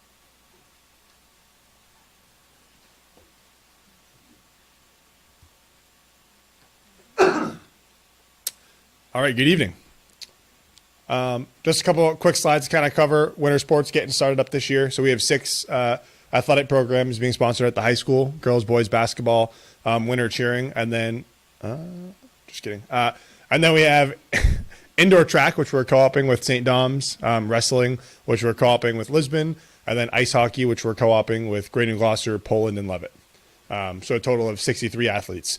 If you're looking at the sports offered compared to fall, it doesn't look like as many athletes, and that's because a lot of our co-ops, we only have a handful of kids participating.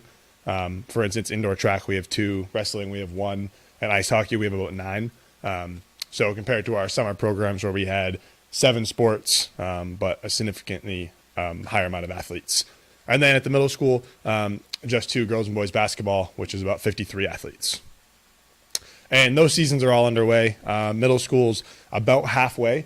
They try to start middle school earlier than high school just for gym availability. Some districts in our conference only have 1 gym that they share all middle school and high school athletics in. So due to practice times, they try to get the middle school season wrapped up pretty early. And high school sports have really just gotten started. We're in the first week or 2 of the season. So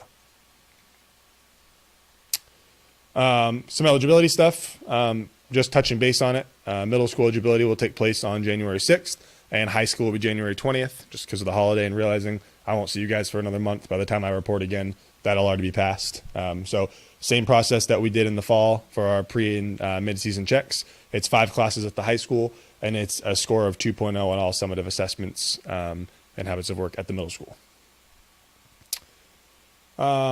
Lastly, I actually just got back this morning from Nashville, Tennessee. I've been attending the National Athletic Directors Conference for the last 5 days. I actually got to my house at 1 a.m. this morning, so today's been a long day. It was an awesome conference. There was over 3,000 athletic directors from across the country, including Canada and Fiji that were there. There were over 900 first-time attendees, sessions from developing programs, working with student athletes on leadership, to evaluating coaches, to everything in between. It was an awesome networking experience. You'll notice the picture in the top middle, the little, it's covering her face. I ended a session and they were like, hey, Dolly Parton's outside taking pictures. And I was like, wait a second. And they were like, yeah. So I ran out to take a picture to realize that maybe it was a lookalike.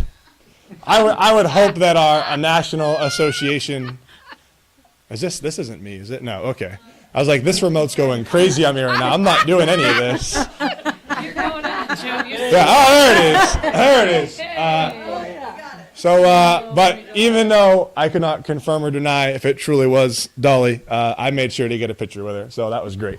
Yeah, I thought it was fantastic. There was a long line, so it was a time worth it. On top of that, I also took part in an LTC course. The NIAAA, which is our National Association for ADs, provides enormous amount of professional development for athletic administrators. So I was able to take, it was a grueling 5-hour course on Title IX and sexual harassment in athletics, which was super enlightening. I mean, we just had a Title IX training the other day that wasn't, or a couple weeks ago, that was more based on kind of schools in particular. So this was really kind of honed in on athletics, which was just, it was a difficult course to take from 4 to 8 at night. I'll say that. It was a lot of information, but it was super useful stuff. So we're really excited to kind of take some of that information back to our programs and see where things go. So, any questions? Yeah. The name, I want to say Jim, do we still have an alternative sports program for like? Unified? Unified, Yep. yeah, sorry. I could not think of that for the language. Unified sports program? Yep. Okay. You know how many participants so far? So our unified basketball usually starts right after holiday vacation. We haven't done enrollment yet, but last year I believe we had around 8 or 9 athletes and about 10 helpers. So I'm expecting all of those same athletes to participate again this year, and helpers. So Anyone else? Oh, thank you, Brian. awesome, thank you. And Jim.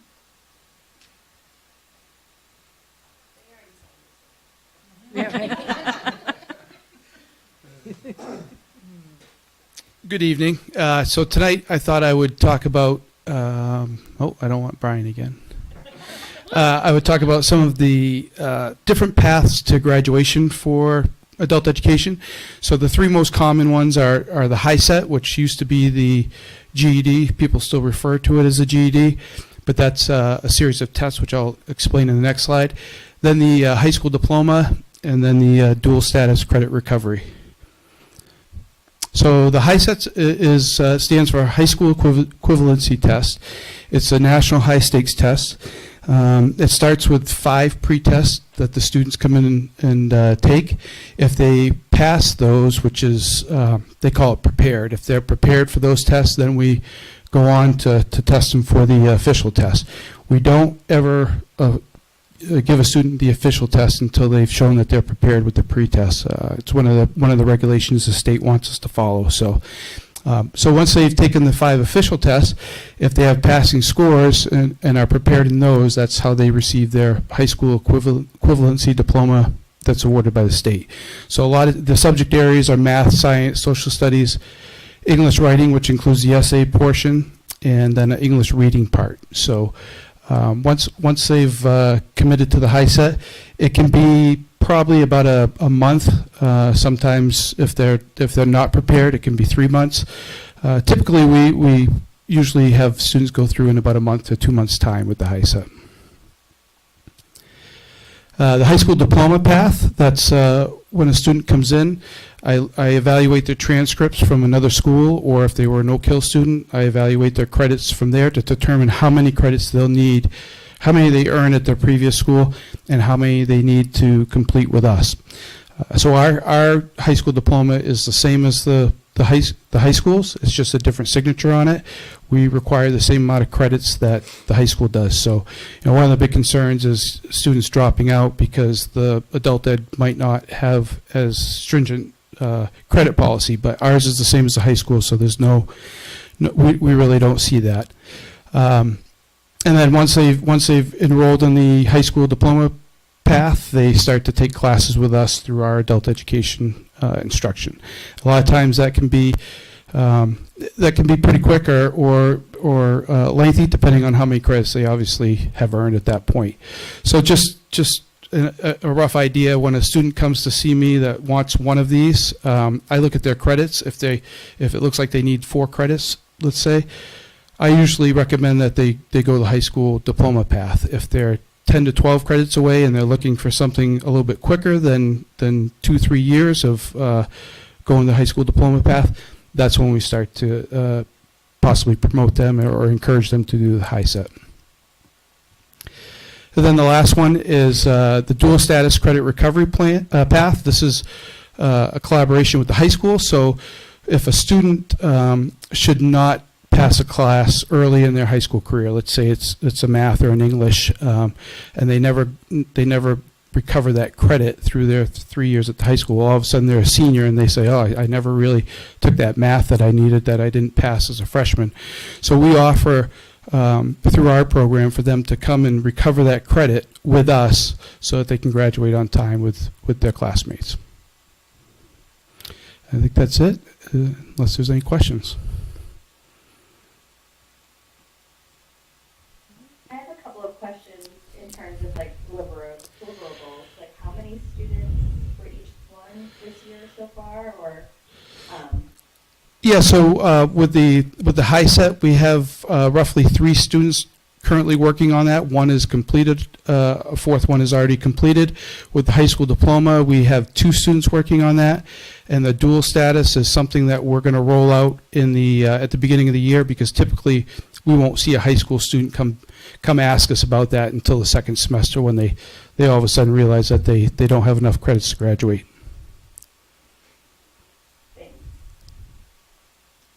Anyone else? Thank you, Jim. Thank you. Moving down to our student rep report. Yes.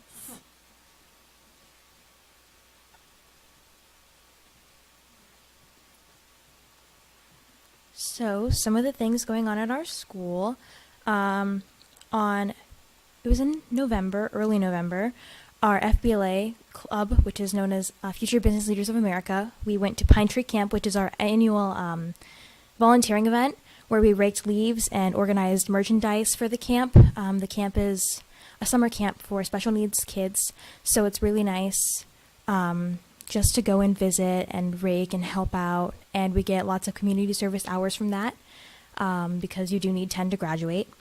The day before, we attended a leadership conference where people watched presentations about leadership and future fundraisers. And we had our first Clue shows on the weekend of November for our theater. It went well. It was really fun, and I really enjoyed playing Miss Scarlet. On November 8th, we held our trivia test to see who qualifies and competes. We have 6 kids on our trivia team. We have 4 main competitors, or people competing on the team, and then 2 alternates.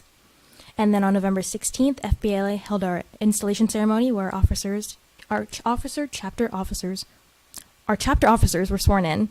We have Faith Perrier as president, Julia Cronstrand as vice president, I'm treasurer, my friend Nee is secretary, our historian is Ariana Tebow, our reporter is Sarah Rosignol, and parliamentarian is Lexi Pelkey. Nee also was selected to be a student to represent our school at Brown University in November. There is a program called the Stars Flyout program. It's for students in rural communities, and you apply and you write an essay and you're selected to go fully funded to visit the school. So Nee visited Brown University in November, which was really exciting. And I'll be visiting UChicago in May, I'm really ecstatic to visit them. December 1st, our trivia team participated in a practice session for Maine Public, and they will have a recording for us to watch later, and we got to meet Todd Gutner. A few students from our school participated in a Christmas Carol and More for our open book players, which is Miss Reeves' side theater company. We held that at the high school as I believe it's one of the halls we use is under renovation, and it was at the first week of December. We've begun lots of work for our upcoming show Beauty and the Beast, and it's directed by Lucy Ryu, choreographed by Emily Sue Barker, with costume design by Lynn Swan, and tech managed by David Marr. And it will be shown on January 20th, 21st, and 22nd, so come see it, and maybe bring your kids or your grandkids. On December 9th, our Science IVEC group, which is the Androscoggin Valley Education Collaborative, went to visit Lake Auburn's water treatment facility and learned about how important it is to protect the lake from pollutants and algae and fertilizer, and making sure that you're responsible with the land that you own near the lake. On December 10th, FBLA held their toy drive and cookies and cocoa with Santa, and we organized our holiday baskets, and we made out very well. We have 39 families, I believe, in our list of people who qualify for our holiday baskets, and so we provided stuffing and mashed potatoes or mac and cheese and all kinds of other goods to give to them for the holidays. And FBLA will be helping our communities with our community's backpack program, which provides food to kids in our district who deal with food insecurity, and we will help fund the ability to provide each kid with an extra backpack on their birthday, which will have birthday cake mix and other goodies to help them celebrate, like balloons and decorations.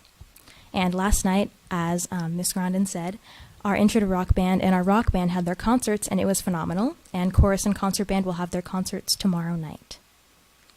You forgot to mention one thing about the Beauty and the Beast. Oh, I'm playing Belle. So. Yeah, well, that's big. Yes. So that's really exciting. It is very exciting. Oh, cool. Any questions? Thank you. And other reports, our SORO, Megan's report was submitted to Katie.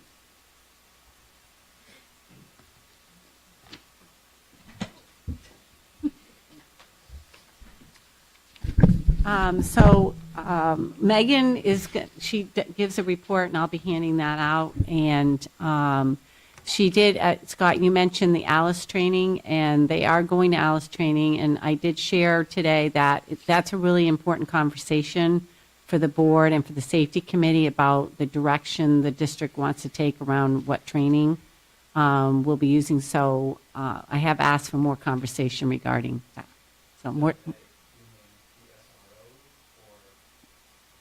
The SRO and the chief, it's from her, what she sent me today with the report, they're attending an ALICE training, but I think it's a bigger conversation around that training and what it's going to be required and whether the board supports that, and we're going with the safety committee, and so I've asked for more information.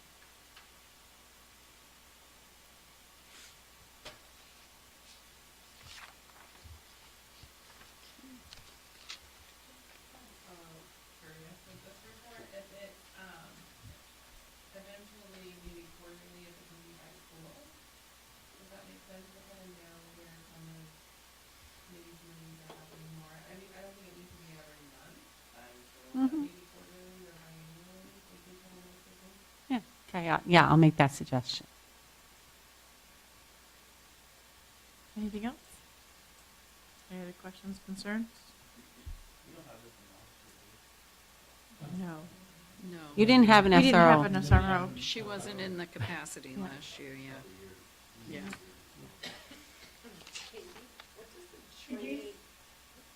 Could you send that to me electronically after the meeting, just so I have it? Yes. Thank you. So the training here, is that like the bus evacuation? Is that, when she did something at the, is it something at the middle school with vaping? Is that part of that So training? training and classes she taught or Yeah. attended. Are you talking about the training? Yes, that would be anything she's doing around working with the students. In depth. Yeah. Okay. Anything else? Okay. 6, old business, there are none. So we will move down to new business and 7.2. To approve the first reading of the following policy. JIC Student Code of Conduct. Second, Any discussion? yes. On number 9, plagiarism needs to make sure we've spelled it correctly, that's all.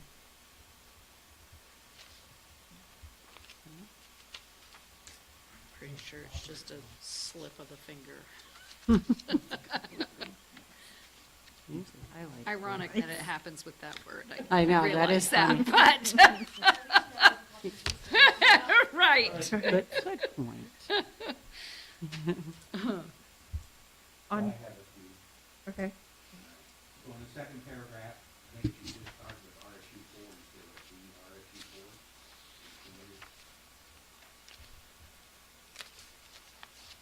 In the second paragraph, I had a question where it talks about the conduct of input from school administrators, staff, student parents, and the community.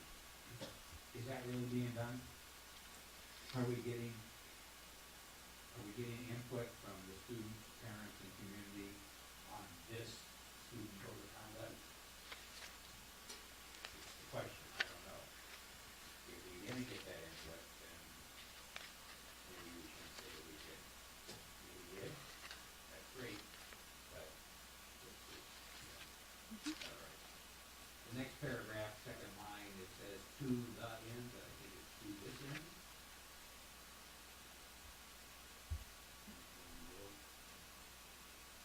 And then the fourth paragraph, I think is repeated a little differently, but right after, on the second page, right underneath all the numbered items.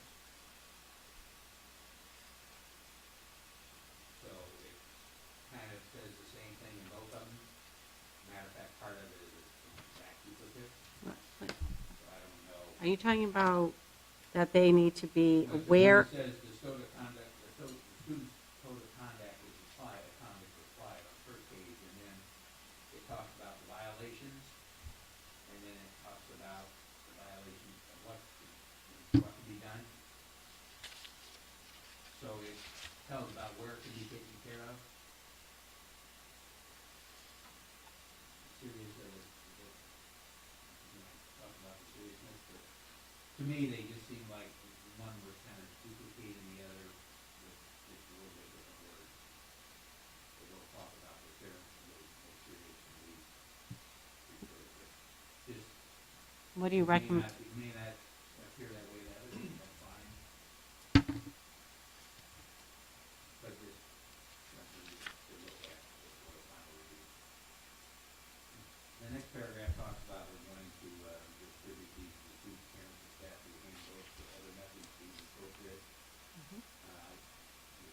Like to think we'd also post it on the website, things like that. Now that we've kind of moved on into digital world with these policies all out there. Yeah, everything, they are on the website, and the handbooks are on the website.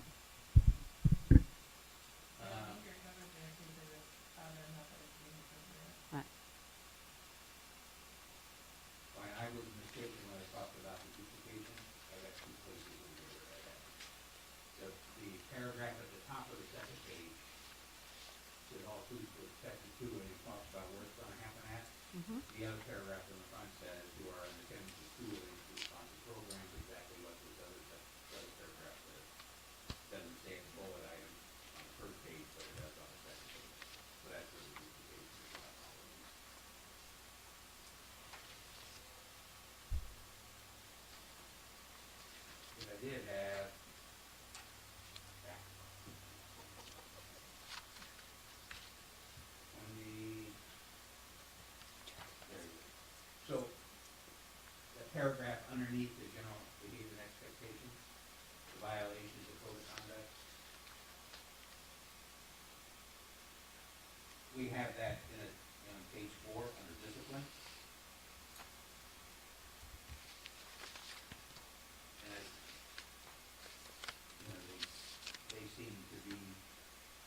indicated. And then we have, under discipline, it says, administrators have the discretion to tailor. And then it talks about,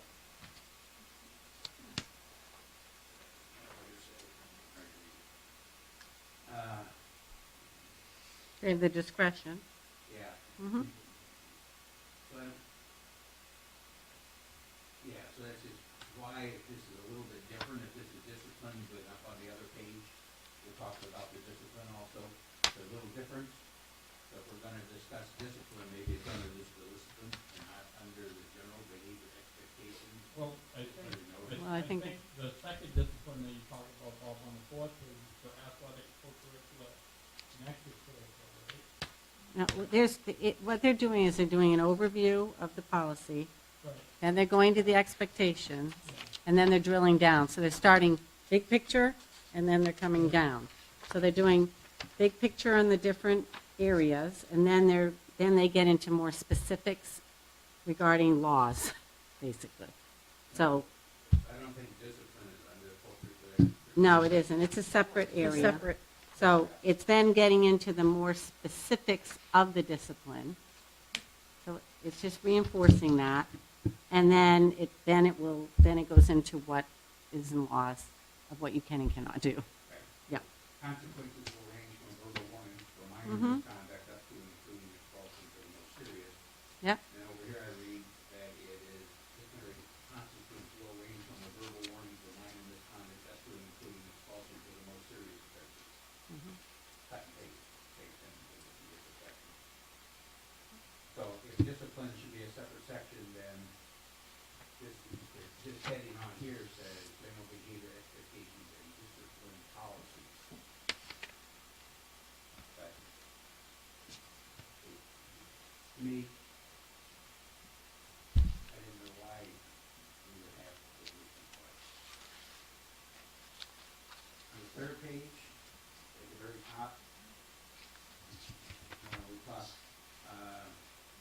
those threats commit violence against persons or properties or threats, intimidation, or harassment. I think the first or should go out. So the or, the last or, just tying it all together. This is just a comma. Like for some- These are boilerplate policies.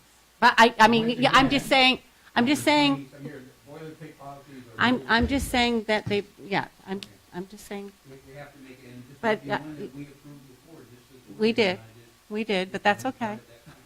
That's okay. Under hazing, we call it hazing, and then after hazing prohibited, the main law defines injurious hazing. And then it spells what injurious hazing is. So are we talking about, is hazing the same as injurious hazing? And is that what we really should call this? Because then again, later it says students who engage in hazing activities are subject to suspension. Or is it just students engaged in injurious hazing? Because we don't identify what hazing is, we only identify what injurious is.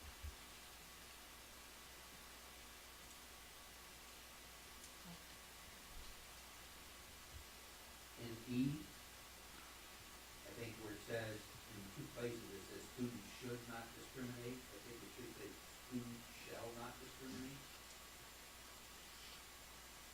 In the first, and then halfway down, it says nor should students harass, I think it should say students shall not harass one another on basis. Because it says nor should students harass, I think it's shall students. I'm going to look up what's the difference between should and shall. Well, shall is a positive. Shall is should a is optional. Right. Right, So we don't want it to be optional in our policy. right.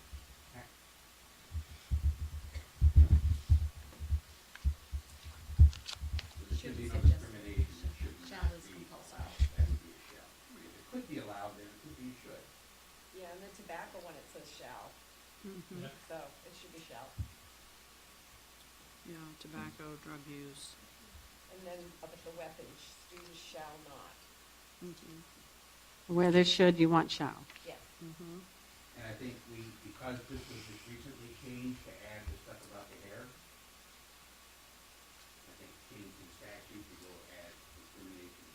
based on hairstyles and braids and twists and locks. Mhm.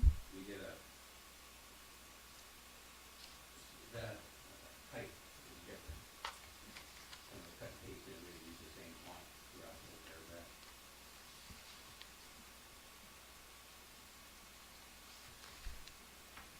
Under tobacco use, we don't allow expulsion. We use the drug and alcohol use, but not tobacco use. And I thought tobacco was considered to be a drug when we're talking about on school property. Standardization. I'll have to go back to the policy, the tobacco use policy. Under I, let me switch to J. I would strike out athletic because athletic is either a co or extracurricular. It's not a third type all by itself.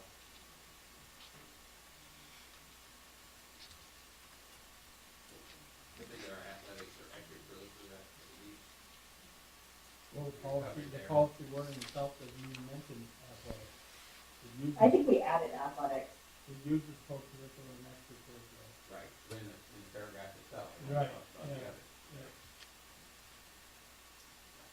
Um, The last thing I have would be the computer internet use. I have some disagreement with that. We give our students one-to-one devices, and they're really not for educational purposes defined, and I'm sure what's defined under the acceptance policy. So we give them these tools to go out and research things that might not have anything to do with their coursework. They can use them to play games with if they're appropriate. I mean, we give them a tool. We can't go and say that they can only use school computers, networks, and internet services only for those things, because we allow the students to go and high honor our services here to go and do other types of things as well. So I don't know.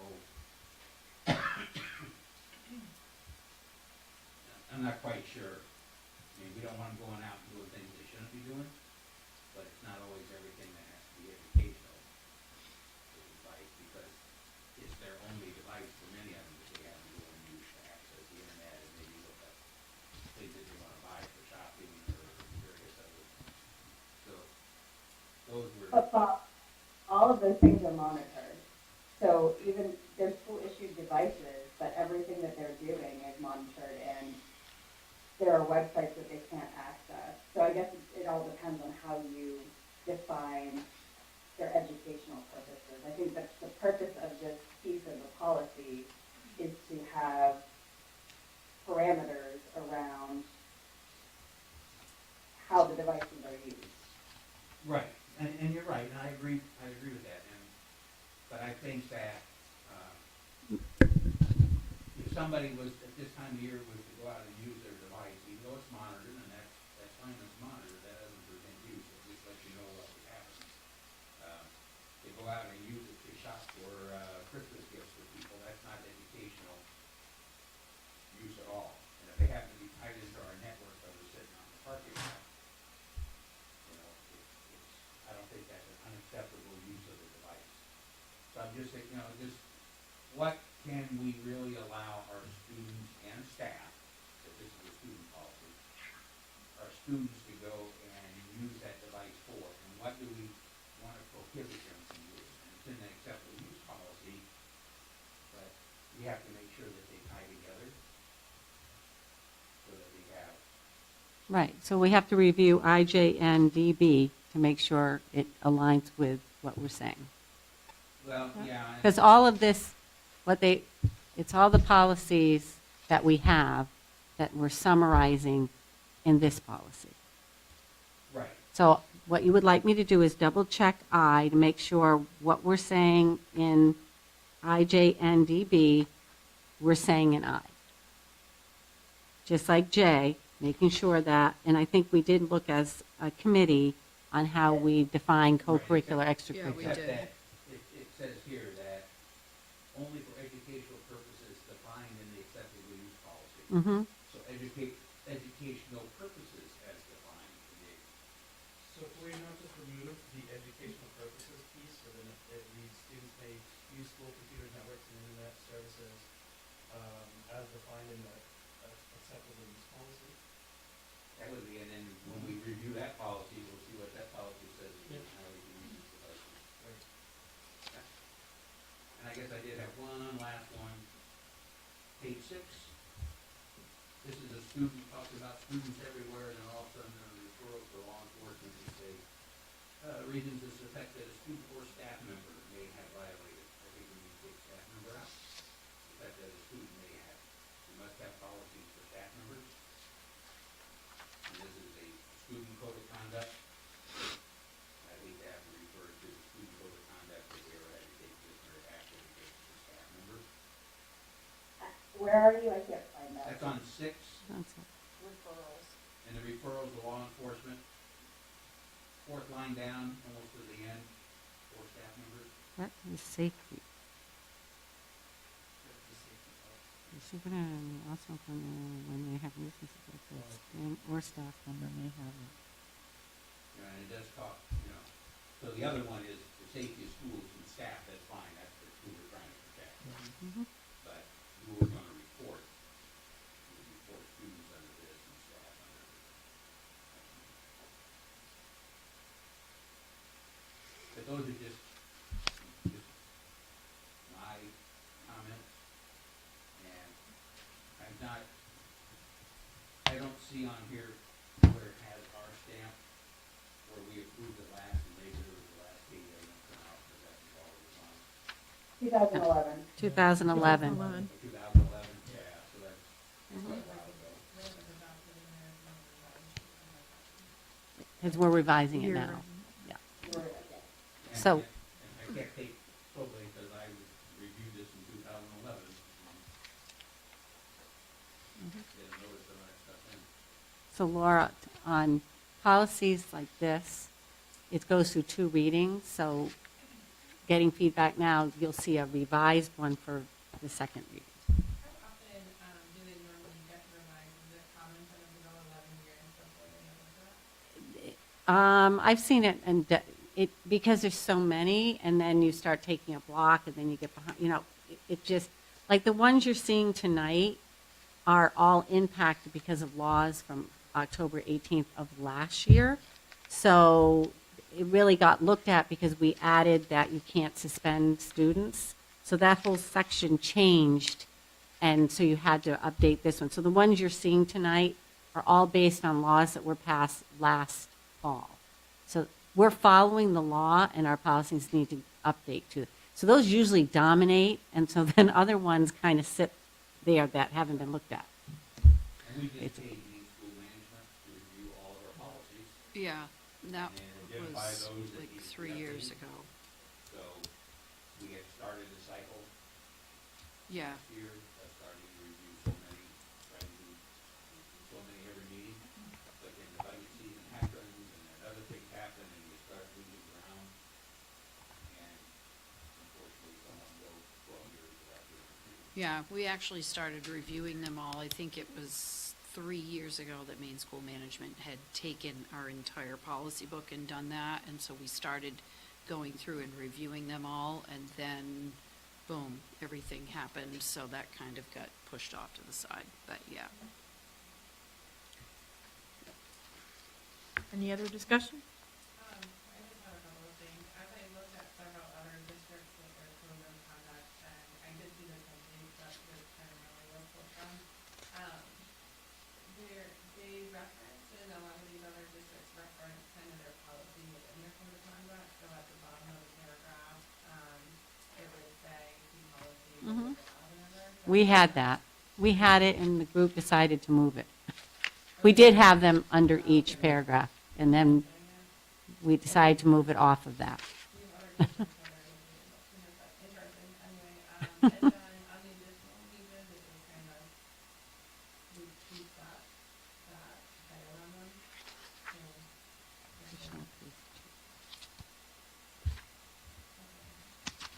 One Yeah, problem so- with citing the policy is if you ever change it, you gotta find every place else where you ever reference that policy, and another policy, which can be difficult to do.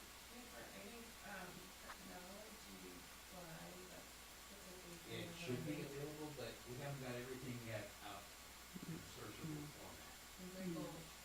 Exactly. Yeah, and that's not the reason why we eliminated it. Right.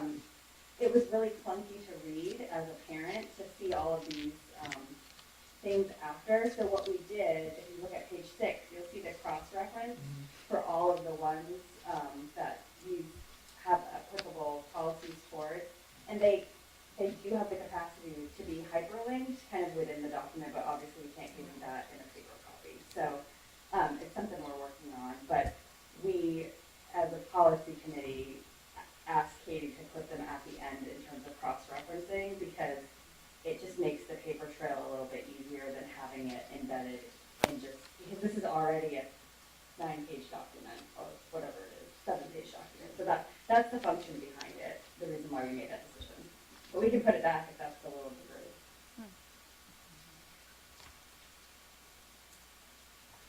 group. Any other discussion? No, this is not the first time we've done this. So we have the motion, and then we move on in a second. Okay. Now we vote. Okay, I'm just making sure. I feel like I've been out of sorts for a month. All right, so with no further discussion, I'll call for the vote. Laura? Scott? Bob? Robbie? Yes. Christy? Yep. Jill, yes. Jen? Yes. Diane? Yes. All right. We'll move on to policy JK, student discipline. Second. Any discussion? I have just 2 quick ones. And the first paragraph, 2/3 of the way down, it says federal laws. It says the applicable state and federal laws, but in other places we have it as federal, state and federal statutes in one of our other policies. So I was just looking for a uniformity. And one of these other ones that talks about the state and federal statute is listed out. It calls it laws. So just out of uniformity's sake through our policies, I want to refer to them as laws or statutes. Make no difference in the way we refer. And my other one is C, the very, and it says administrators shall have the discretion to tailor dictionary problems at schools. I don't think they can tailor problems, they can probably use their actions. Have the discretion to tailor dictionary actions to schools, but they can't tailor the problem. That's all I have. Anyone else? Under D, can somebody explain to me parents should be actively involved in the process of preventing and resolving disciplinary problems at school? The preventing piece. Go ahead, Christy. Sure. Teach your child to be kind, to be a good human. Like, yes, there's disciplinary stuff that happens at school, but if we are empowering our kiddos to come to school ready to learn, have the things that they need, parents shouldn't be isolated from what happens at school. So Well, that's what that means. that part I understand, but we're talking Yeah. about discipline here, not the process of preventing it. How do you discipline somebody before they actually do you can't discipline somebody before they do the act. So preventing it would be an issue that you would take up before, you know what I mean? You would see a pattern of somebody's acts, and you would act on that in a disciplinary way after they already did the act. And I think you're absolutely right. Parents absolutely positively have to be involved. But I don't think we should be telling parents that ought to be a given, that they should be preventing the act by teaching their students how to act at school. I think it's good to have that written in paper, that's the expectation, right? I agree, but I'm not sure this is the place to put it. Right, that's my point, Scott. I don't think this is the place to put it. maybe in the code of conduct, it should be. Maybe just take out preventing. Right. And it would be, parents should be actively involved in the process of resolving disciplinary problems. There you go. Because this is specifically disciplinary. So you don't want parents helping prevent? I do, but I'm just looking at by policy. It would Right, be, it would be a right. great thing to put. But they might mean that, I mean, you could take it as if we have a meeting and we're talking about those preventative measures with parents. You're talking about preventative and resolving. So if I'm meeting with a parent about a discipline, we're talking about not only resolving, but how can we prevent? So that's probably what it's in. Not that we're saying parents be better parents at home. This is, we're going to work as a team. It sounds like to me parents should be actively involved in the process of preventing, which means they're actively involved in supporting the student with the school around the discipline. So why not change the order to put, parents should be actively involved in the process of resolving and preventing disciplinary problems at school. That I could agree with. Right, because you're addressing the issue at first and saying in the future. Right? Says the same thing. Says the same thing. But It says the same thing, but the fact that you're putting it first so that it actually is part of the disciplinary process. Because part of what you're saying by preventing is that you are going to educate in the resolving aspect of it. That's what it's insinuating. So then it's the process of resolving and preventing future disciplinary problems. Correct, correct, yeah. So then you're tying it to a disciplinary action. In that case, doesn't say it. Right, I think that Right. This has Right. been in your policy Right. since 2011. Yeah. yeah. I'm just noting that. You've had, parents should be actively involved in the process of preventing and resolving discipline problems at school. Right, and while it, Directly from the Maine Department of Education model policy. Oh, they are. right, and it feels like we're splitting hairs, but if Right. we want to get very specific, I'm then just we're saying- looking at addressing it first That and then would be a great preventing after. paragraph for a parent Yeah. code of conduct. Yep, yeah, absolutely. But I don't know how you can prevent something and then, I think it's just trying to make a state. hey, I'm, Yeah. all right, yeah, whatever. Also a reminder that we need to pay attention to the time. Right, you're going to have to take a vote in Yeah. a minute. Yeah. Any other discussion? Seeing none, I'll call for the vote. Laura? Scott? Bob? Robbie? Yes. Christie? Yes. Jill is yes. Jen? Yes. Diane? Yes. All right. Moving on to JKD, suspension of students. Second. Any discussion? Okay. Do we give principals authority to spend all these years? I thought it was the superintendent. The principal? Yeah. Yeah. I'd always, 26 years, thought it was the superintendent. The superintendent only has the expulsion. Right, Only we have to. Well, yeah. Right. On the recommendation. but the initial, yeah. Yeah. So then in the last sentence of the first paragraph, it says suspension is longer than 10 days. Mhm. I didn't know suspension could be longer than 10 days. Because They we can. used to have, if we wanted to keep it longer than 10 days, we had to do a hearing at the board. Right. Expulsion process. That's why I was told by the superintendent before, when they could only suspend somebody for 10 days. Mhm. That's what that says. To the board. Right. That's why I questioned it.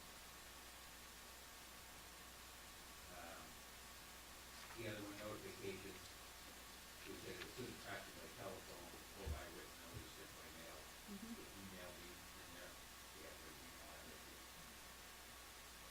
Or we receive or something like that, so that would be another appropriate way to work on that. Mhm. So you send them a snail mail with the Yeah, we have been doing email. Yeah. Mhm. Maybe just summarize that with other methods. Yeah.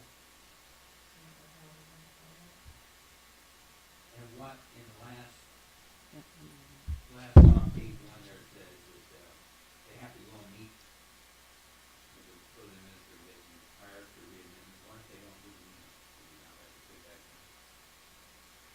They push hard for a reading. And when they come back in, they still push for a meeting. So within the suspension period It- and prior to reading. Mhm. So it's really, if they don't do it during the suspension period, we still have to do that. Yeah. And then we still ask for a meeting. Mhm. So Correct. that's not what this says they have to do it. So just look at that and we encourage, strongly encourage.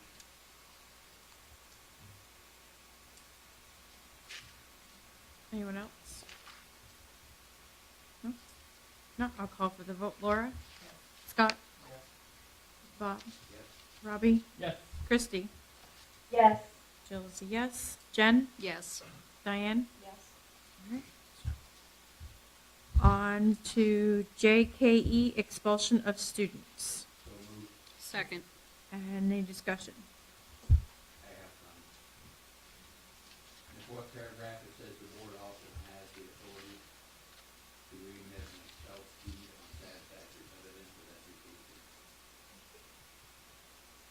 So who else besides the board has the authority? To bring somebody back from expulsion? Only the board. Okay, so it shouldn't say all, it should say the board has the authority to remit. Take also. They have to also. Yep. But it's not, it's not given a list of board responsibilities. And then there's the, notice of expulsion hearing. I guess it goes back, but it says it is many times some of these things go back a lot. It talks, in A, it talks about the student inform them of, and then it says inform them of. In all of those bullet items, we should take out, like, the first one, it should say, it should start with the date and time. The second one should start with the description of the incident. The third should start with their right to review. The fourth should start with expulsion guidelines. The fifth should start with the student's right to an attorney. And the sixth should start with available free at low cost. Because we've already told them, we're going to inform them of, and then it's also all of them. And then, I guess this is a question of, we've never done it this way, so it's never come up, but if the board gives a specific total number of instructional days for an expulsion, can that carry over into the next year? Yes. Because we've Yeah, been it told can. before that the option was it ended with the school year, because that was the current year, as it says here, not exceed the total number of expulsion periods more for the current year. So, and does that count, so does the summer vacation count as days? Or only when we come back in September and there's an instructional day? Well, I think, so. We don't expel somebody for a number of instructional days, just for a number of days. You probably would do B if you were doing that. Okay? You probably would choose B, Yeah. because Right. A is you're giving them a certain amount of time in that school year to do certain We've stuff. only ever did B. Yeah. Okay, but Right. you can do A. So, Yeah, so if we can't do it, my just question was, I guess, for information purposes, what counted as days? If we did 180 days. you wouldn't count the summer, it would be instruction day. So if Yeah. you, let's say you're expelling a student in June, right? You probably would say it's going to extend into the following school year because of when the incident occurred. If you're doing a 30-day expulsion, But we probably have an attorney, because this doesn't, I don't think that the way it reads, so we never got to that point, so. I think this is directly out of the law, in the law book. So I will double check the law But book. I don't know what it means. Yeah. It's time. Yeah, It's time 9 to o'clock. take a We have vote. to motion. Take a motion to keep Well, we going. have to, we can finish this Finish business, one. Okay. and then we can take a vote. Yeah. So we don't. So we use, nothing used and stuff. Right. Yeah. Okay. So we're gonna finish this. No further discussion? Okay, I'll call for the vote. Laura? Scott? Bob? Yes. Robbie? Yeah. Christie? Yes. Jill is yes. Jen? Yes. Diane? Yes. So this is the first for me, so this is a learning experience now. So we've gone over time. Right. So Make a motion. I am, So I'll make a motion that we extend the meeting past the 9 o'clock curfew Okay. and finish our business for the night. I second. so then we'll continue to move on. Well, Oh, no, we we'll have to vote, have sorry. Or Sorry, discussion it's and late. then It's vote. late. Any discussion? Okay, Laura? Scott? Bob? Robbie? Yes. Christy? Yes. Jill, yes. Jen? Yes. Diane? Okay. All right. So we're going to move down to 7.3. I had sent out an email getting some interest in, and I received interest from Bob and Robbie for our collective bargaining committee. So I guess what I'm asking is if there was anybody else that was interested and if there was any discussion on those. And I was also interested, sorry. Any other interest from any other board members? No. So it's just like any other board, like any other subcommittee, right? So we don't have to vote on who goes on. It's the availability piece. It's the for me. availability, I can't be okay. available all that time, so can't do Yeah, it. it's, Yeah. it's probably because of what we discussed tonight, that no board member can act outside of these meetings unless they've been authorized by the board. Great. All right, so because the bargaining committee would have the ability to accept Right. some things at those bargaining committees on Yep. behalf of the board, even though we don't bring it back to the board. Right. So it might not hurt to go and vote for the three members to be on the bargaining committee. So that gives them the authority to say yes to do that. All right, so currently the three members would be myself, Jill, and Bob and Robbie.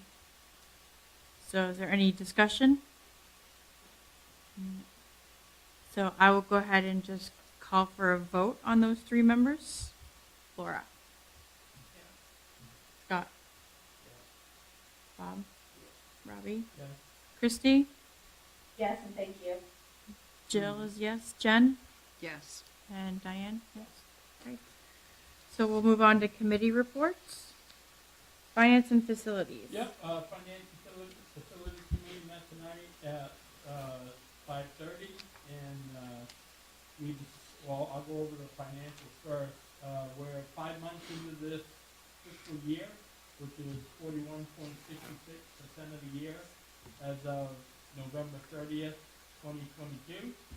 And the revenue side, year to date, we've received $8,541,200. I don't know where that comes from. $477.51, which is 40.3% of anticipated revenues. And on the expense side, year to date, we've expended $7,734,198.62, which is only 36.32% of the budget. At the meeting, we discussed the audit starting. They had their first meeting today, and they'll be continuing tomorrow. We also talked about phase 3 wrapping up for winter, the propane system at Oak Hill and the middle school, Jonathan. Correct. Complete, and we just a few punch list items left, and you heard Jonathan talk about the things we're gonna do this spring with Kerry Bricker, and that will wrap up phase 3. The lead, Jonathan talked about the lead and the results back, you heard that. And we talked about high temp alarms on our coolers and freezers to monitor, so we do not have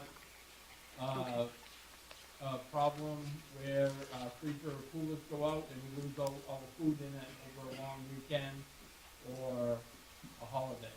So that's gonna be something that Jonathan's looking into, and what it'll be is there'll be an alarm that monitors to either our security system, and then they would call somebody in the district, so we wouldn't lose a large quantity of stored food.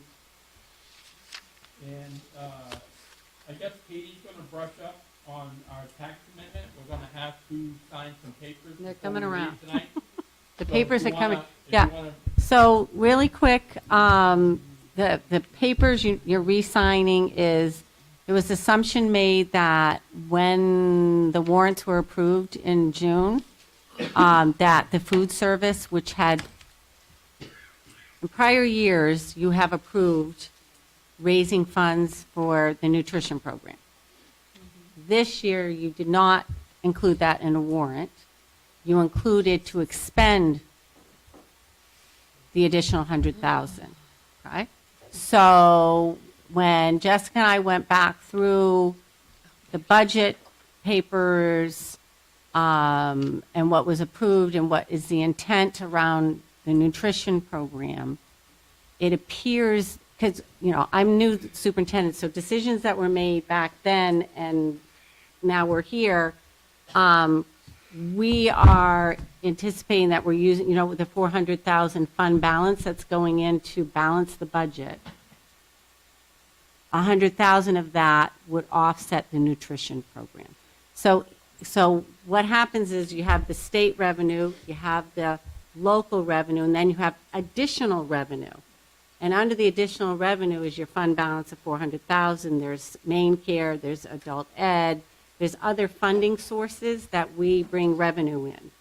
And so that's included on your revenue line.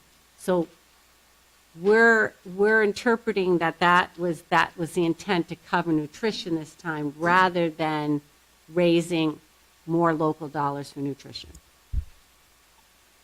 So what you signed the first time had nutrition in it. This has taken nutrition out. And all the towns have been notified. I spoke to all the town managers and told them the tax commitment, and so everything's being rectified on their end. Right, moving on, we talked about budget development, Katie's meeting with directors, and she's looking at getting that stuff finalized by the last week in January, or the third week in January, and start putting the budget together so we can take a look at it in February. Well, yeah, Jill and I have to meet to do a budget calendar. Right. So we'll do a budget calendar, because one thing, like the goals, Jill and I talked about have a goal-setting meeting, review the school department's goals. Everybody has a big picture of the goals, and then really having you have an opportunity. You know how we did that sticky note process? Doing a similar, like, what's top of mind for you, so that when I'm going through it, there's a filter for me to be saying, okay, is this a priority? Is this a priority?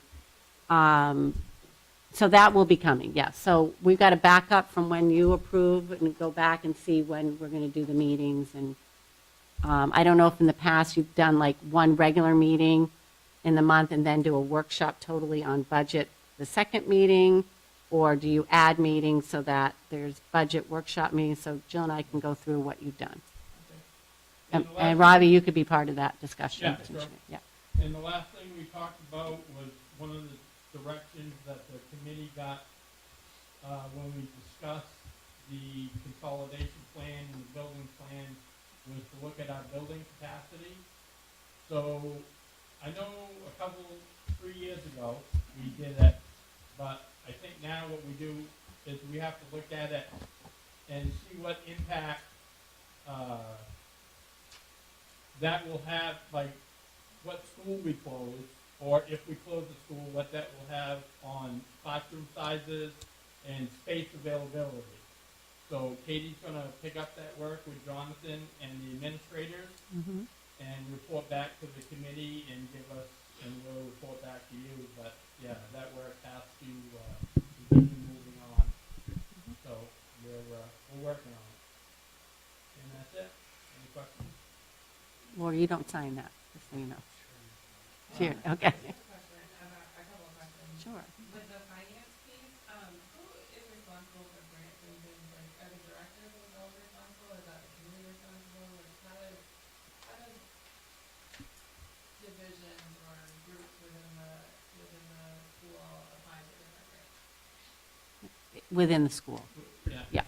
It's usually within the school. Like, for example, Oak Hill High School is doing a MELMAC grant right now that they just submitted.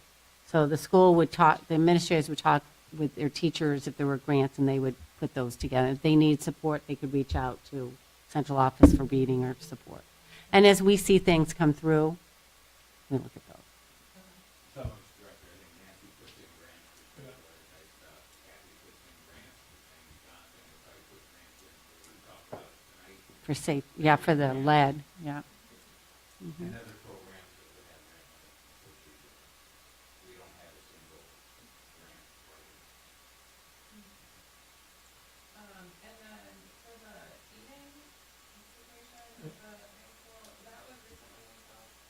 Yeah, that was, well, what it was is that it was just finished, the propane system, and we ran out of propane.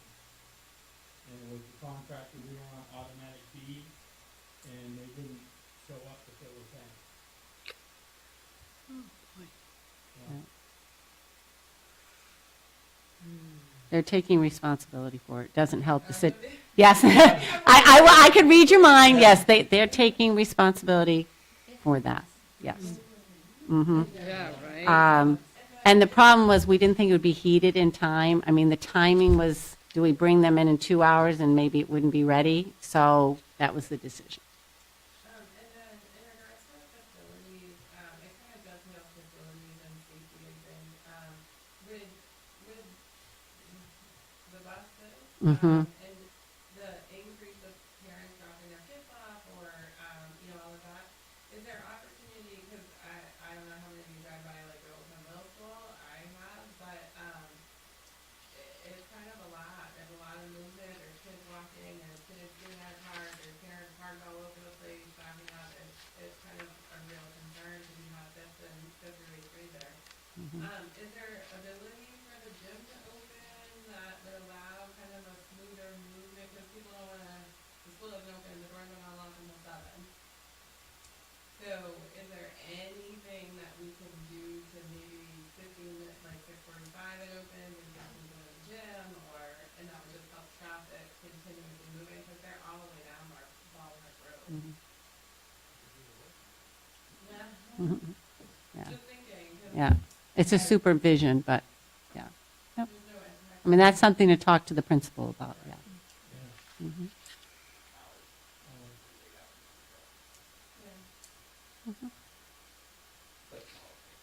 Yeah. Yeah, she's, yeah.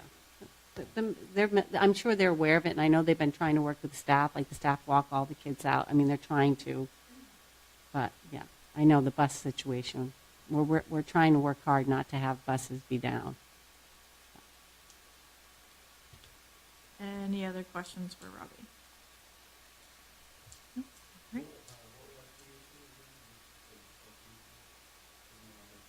No, they didn't deliver propane. We ran out of propane. We do now. Yeah. Yeah, the alarms, you mean? The Yeah. alarm. No, it alarms from its walls. Yeah. Anyone else? All right. Personnel and policy will be at our next meeting in January 11th. As CIA technology. Yes, we met tonight.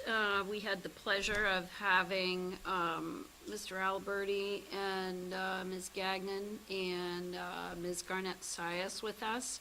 And we went over the program of studies for the upcoming school year, 23-24, for the high school, where the new proposed classes were presented to us. And again, they're going to put them in the program of studies, but it's all based upon enrollment numbers, whether they actually run or not. The biggest thing to note with that was the potential for a lot of variety of PE electives, and there will be things coming back to the CAI committee and to policy about having verbiage changed in the graduation policy that will accurately reflect the difference in description of phys ed or physical education and health versus FLIP, because I think FLIP was still in the graduation policy. The other piece that was discussed was the upgrading of Power School, and that it was noticed a week and a half ago at the high school level that grading, the weighted grades, if you will, were not showing up as calculating appropriately in Power School because they just knew by having the system that it had not actually been addressed, and so it came to their awareness, which resulted in a lot of troubleshooting from technology department and training the teachers and making sure that everything actually was rectified. And a reminder that we went into Power School to be able to streamline all of these functions, as opposed to having to go from jump rope to who knows how many different systems to then enter the grades. So this was just one of those things that, came to people's awareness, and now it's been fixed. So that's really good. Questions? So is the course offering going to come to the board for approval? I believe. It's only been going, in the last couple of years, it's only been going to CAI. I know for the Yeah. last couple of years, but for the last 25 before that, we used to always come to the board, so the board could ask questions about why we had so many, the board as a whole. Right. Committee, we trust the committee to go and get Right. go over. But I think it's one of some of these things here tonight that part of the board's requirement is to approve the Yep. curriculum. Right. So, sometimes we go and ask, why do we have 5 sessions of English 3 and we only have 26 students taking English 3 or things like that? Right. So, and especially since you got a committee that's going to have to go and look at these Right. sessions of our classroom space. Yep. They kind of go hand in hand. Right. So I guess my question would be this, Bob. We certainly can bring it to the board to look at the full course guide, if you will, and approval of that. Again, it's based upon enrollment, and in having the complete program of studies coming to us doesn't always mean that particular classes are going to run. So what we did last year, closer to the end of the actual school year and looking ahead at enrollment, we got the prediction of how many kids were enrolled in certain classes. Would you prefer that to know what's actually running versus what potential is in the program of studies? Well, at one time, we used to go and get the scheduled courses. Right. And then at the same time, we got a list of showing how many students were currently in this school year enrolled in each of the classes. Right. So, I mean, obviously, there's some special ed classes that only have 1 or 2 students, and when we Right. question why do we run this class for 2 students, Right. it's required, and that's Right. understandable, but sometimes we found that we were running some classes for 3 or 4 students, Yeah. that maybe we could find some other way to offer that instead of trying out a staff member in a classroom. Yeah, I hear what you're saying. I think that has shifted a lot because they try to have a level of discernment to make sure that they're not running a class for 2 or 3 people as much as possible. And honestly, the only time that ever happens, I think, is with AP classes. And, a lot of AP classes now, kids are actually taking online independently, too. So, yeah, we certainly can do that, can't we? It's just not a it's just program of studies. reinforcing We that. can look at Right. master schedule and enrollment numbers, and we can Right. have Mel and Marco help go through that. Again, that's just me Just saying different that, it's program not studies. necessary everybody on the board wants to do it. Right. If the board is fine with the committee looking at it and doing it, that's fine, but I'm just voicing the way that we've done it for a lot Right. of years. And it has just changed recently, the last, probably maybe more than 2 years, 3 or 4 years. Yeah, I think you're correct on that. Any other comments? Okay, we will move down to board comments. Anyone? Bobby? Yeah, I'd like to thank Laura for stepping up and welcome. Yeah. So, yeah, love to see you. Yep. I would echo that.